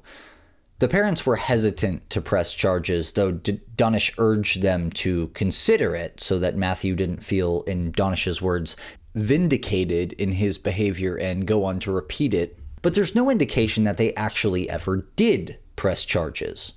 On the brighter side, these kids got a ton of new followers for their Passion Project page on TikTok, and Tizzy Ent, another TikToker, actually sent this kid a $250 gift card to Bass Pro Shop so he could replace the rod. So he ended up getting a free rod. But the real win here for Fish and She was probably the TikTok ad money from the 25 million-ish views his videos of this incident racked up. Going by my own CPM experience on TikTok, cost per mil or 1,000 views, which is about 80 cents per 1,000, this kid probably made about 20 grand from these videos, which wouldn't just buy a nice fishing rod, but a whole boat. And we love that for him. Finally, countless people who live in the area have commented on these videos that they loaded up their fishing gear and headed out to this pond themselves to fish there, just to piss Matthew and his HOA minions off. So we hope they found the fishing there at Admiral's Landing to be quite pleasant. I want to encourage everyone to go check out not only Fish and She's TikTok page if you're into fishing, but also at Ken Sconson, who did the legwork on the Wayback Machine revelations, Donish, who originally identified this guy, and at Wienerdog Wi-Fi, that's Matthew's son's account, whose mission to help dogs is commendable and should be supported. Hey everyone. So I've done a bunch of new stuff lately, and I wanted to address a request from a while back for today's story, because it happens to be a story that you've almost certainly seen the footage from, but you probably never knew what became of it all. And it holds a very special spot in Karen lore for me, because today's main character, one Bianca Figueroa, is the Karen victim who fought back. And I mean that literally. The clip from September 2022 that we probably almost all saw, in which we can see what appears to clearly be deep into their confrontation and shows an old woman threatening to, quote, call ISIS on Bianca and her family, who are Latino. And she was obviously confused or misspoke there, or was trying to make some kind of tasteless joke and meant to say ICE, as in immigration and customs. And when Bianca responds, by calling her out for bringing bigotry into the exchange. She does a very bizarre, overacted laugh, doubtlessly trying to project how laughably absurd it would be to call her out on what she just clearly did on camera, which is bring ethnicity into the exchange totally unnecessarily, as if it wasn't bad enough already what was going on. And I think she did that because she saw it was being recorded and thought this display would fool us. Let's take a look.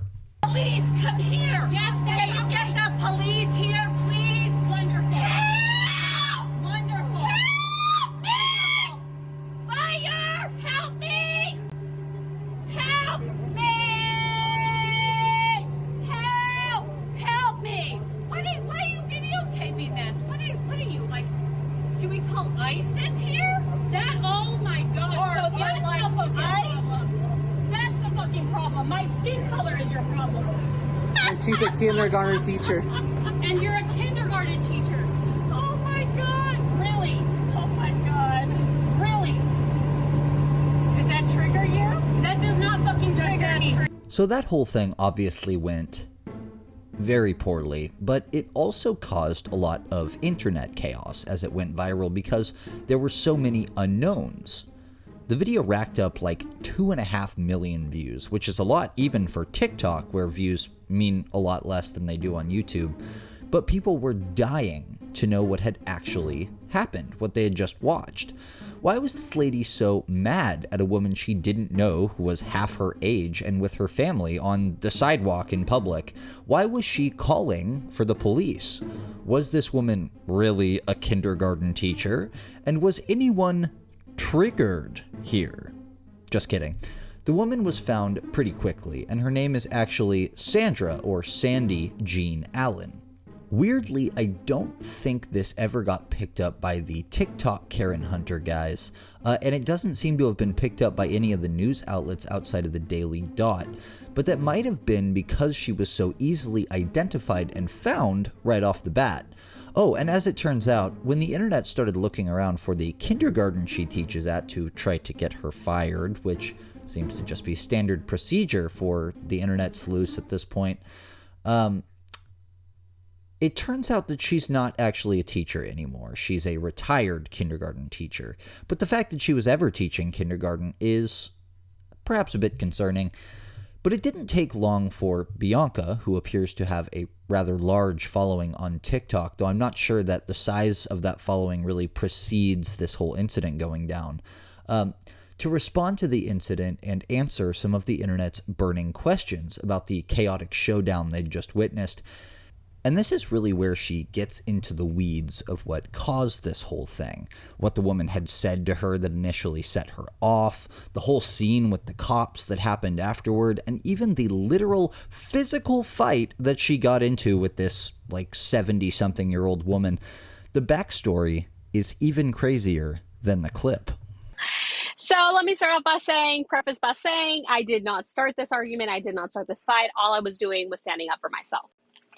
The whole stupid reason this started was because she was walking down a sidewalk. I was walking up a sidewalk, and she obviously looks like an older woman. So as soon as she was coming my way, I was directly going to be in front of her. So I kindly moved out of her way. As soon as I moved out of her way, she turns around and looks at me and she says, "As you should." At the time, I had 3 of my younger siblings looking at me, and I had my foster child looking at me. So I was like, you ain't about to get away with this, girl. So obviously telling someone "as you should" when they go out of their way to get out of your way on the sidewalk is totally bonkers. I would double take. I think anybody would double take on that, right? And because she had her kids and her family around, she was trying to set the example of not letting anybody, push you around or say those kind of things unchecked, and decided to confront this lady. And she did not. I immediately, when I was already beside her, I immediately went back in front of her and I said, that was not kind. You should not say that. And the kind thing to do is that we both move out of each other's way. You should not expect people to move out of your way. You do not own the sidewalk. She did not like my answer. And I was like, so are you going to move out of my way now? And she said, absolutely not. I will not be moving out of your way. And I said, okay, that's fine. I can stand here all night. I will not be moving out of your way. And she said, okay, well, I have nowhere else to be. I said, honey, I can do this all day. So that's what I did.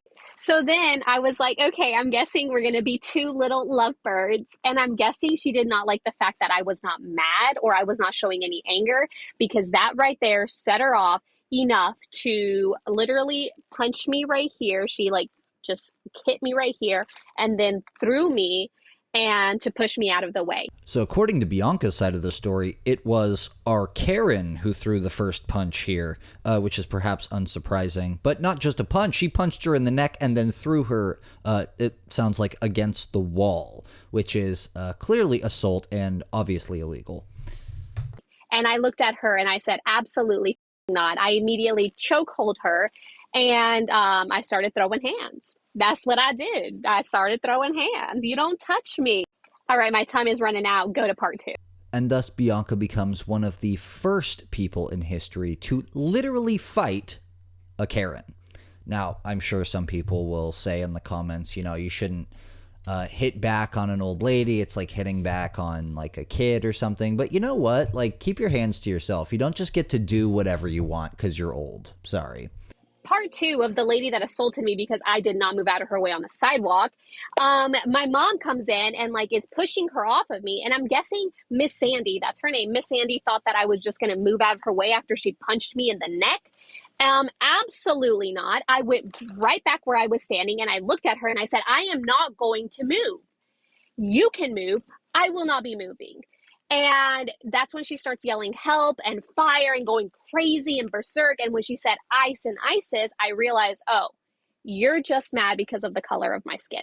So she didn't just automatically assume this was like a skin color or ethnicity thing, right? It was only after she made that comment, apparently, that she went, oh, that's why she's being so rude to me. She then ended up just like going around me and walking up the sidewalk. And I was like, where are you going? We already called the police. This is assault. You do not get to touch me. The police will be here. Where are you going? Homegirl, shoves into my brother-in-law for what? I don't know. And my brother-in-law was like, can you stop with the violence? Okay, so she assaulted the brother-in-law as well as Bianca. That's now 2 separate assault charges. And she turns around like if she's demonically possessed and sees me and like runs towards me and attacks me again.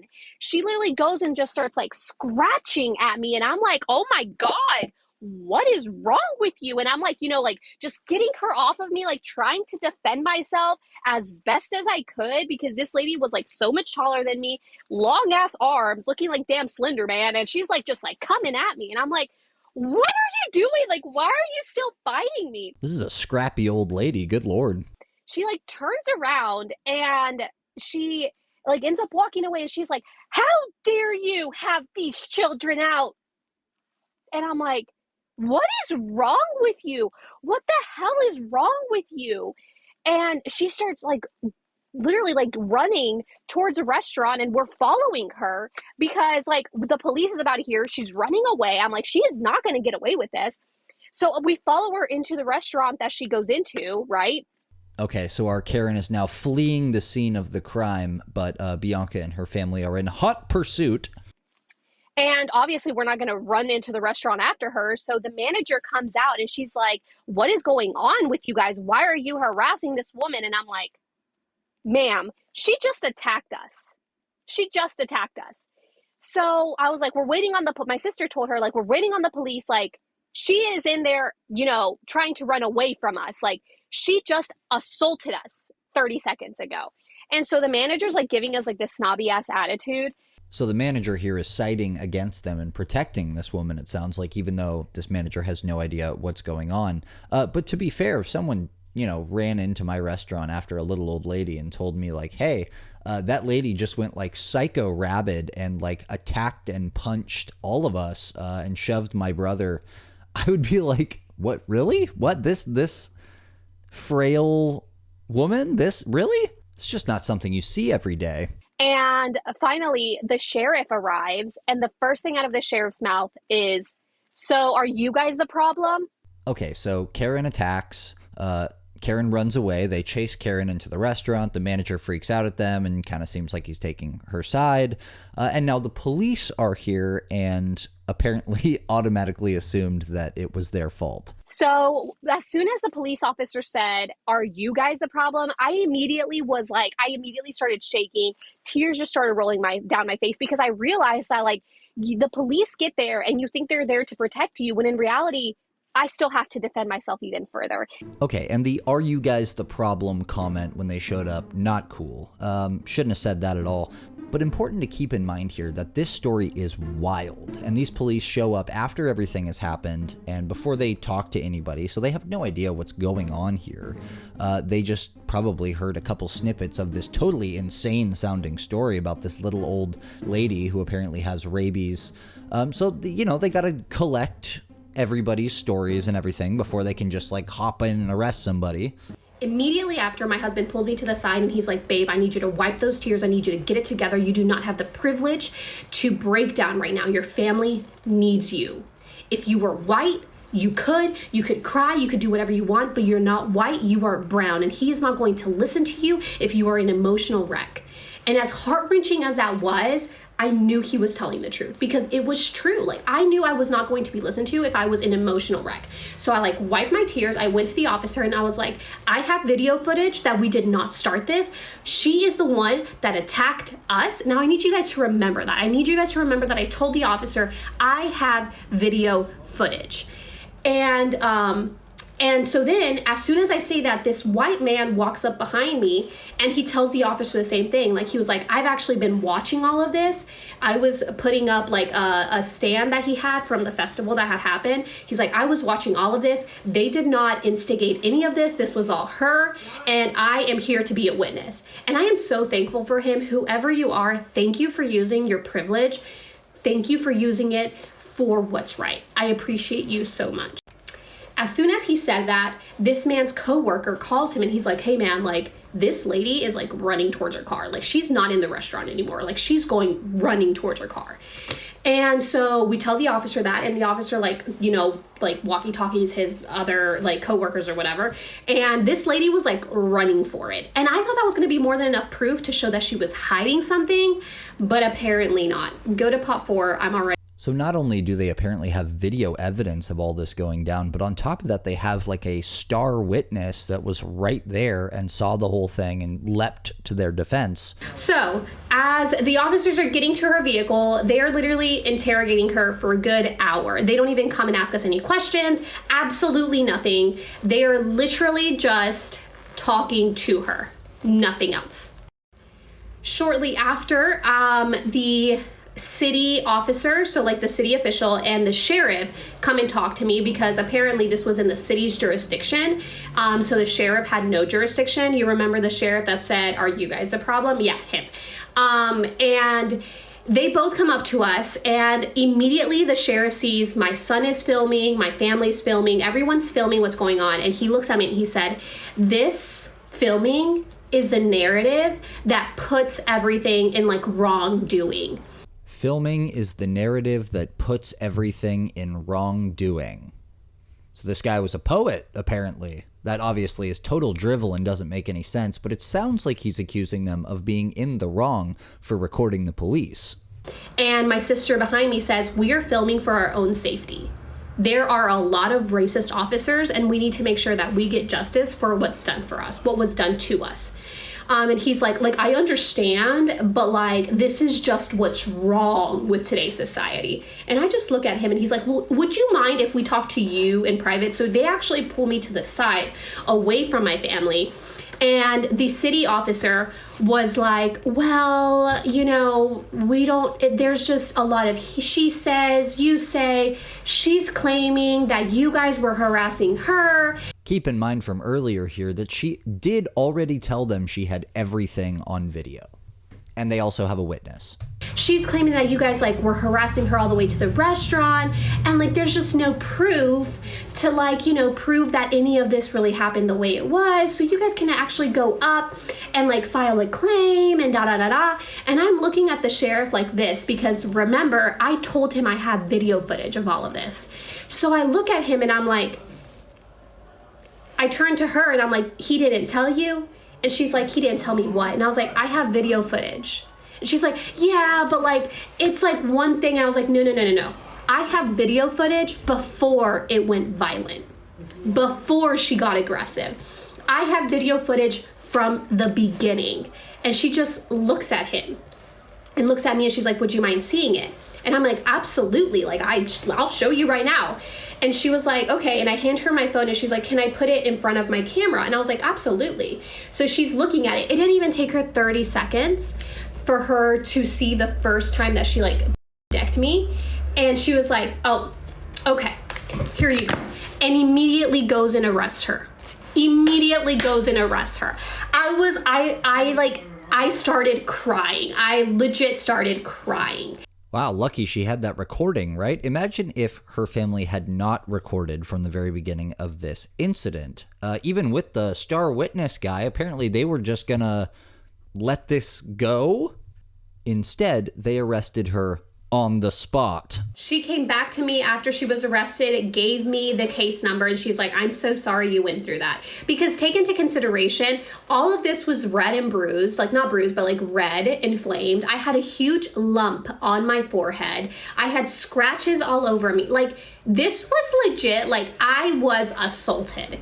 And for me to have to go through all of this in order to get this done literally puts it in perspective why brown people do not get the justice they deserve. They have to jump through hoops in order to get there. And that's taking away the consideration that I have the mental, emotional stability to really calm myself down, ground myself, and be able to hold a conversation with an officer to explain and defend myself on a situation I did not cause. And finally, Bianca reveals that they had just been to court as she was recording this final piece of the puzzle story, right? They had just been to court and they had a verdict on Karen's punishment, and punished she was. Obviously, last Thursday, December the 1st, we went to court and she pleaded guilty to assault and she served time in jail. And I look at my family and I'm like, that's because me, my sister, my brother-in-law, my husband all knew the language. We all knew how to defend ourselves. We all knew how to ground ourselves from our emotions and be able to hold a actual educated conversation with the officers, and we didn't lose our shit. That's how we got a conviction. That being said, Sandy Jean Allen, I hope you learn, and I hope you think twice before being racist to another brown person in public again. And at this point, you might be wondering, where's the footage of the fight that they showed to the police? Well, Bianca posted a quick snippet of it on her Instagram, though the longer version that she posted apparently kept getting taken down for community guidelines problems. So, in the end, it turns out that you actually can't just attack people and get away with it, at least usually, or when it's recorded from start to finish. And the cops, after apologizing to Bianca, according to her earlier story, did do what they were supposed to do here after seeing Bianca and her family's abundant evidence of how the whole thing went down. And it also looks like the courts and the jury agreed, because she was punished. She got convicted for assault. And she'll have had a whole bunch of time to reflect on herself and her decisions in county jail by now, I'd think, although she probably didn't do a year. Maybe she got some community service, I don't know. I wish I could tell you what her exact sentence was, but I found it really impossible to find her court documents, and frankly, I'm not very good at that yet when it comes to like county and smaller stuff, but I'm trying to get better. Because I know that people like to see that, and frankly I do too, but we can be absolutely certain that she was convicted for assault, and she did apparently spend some time in jail.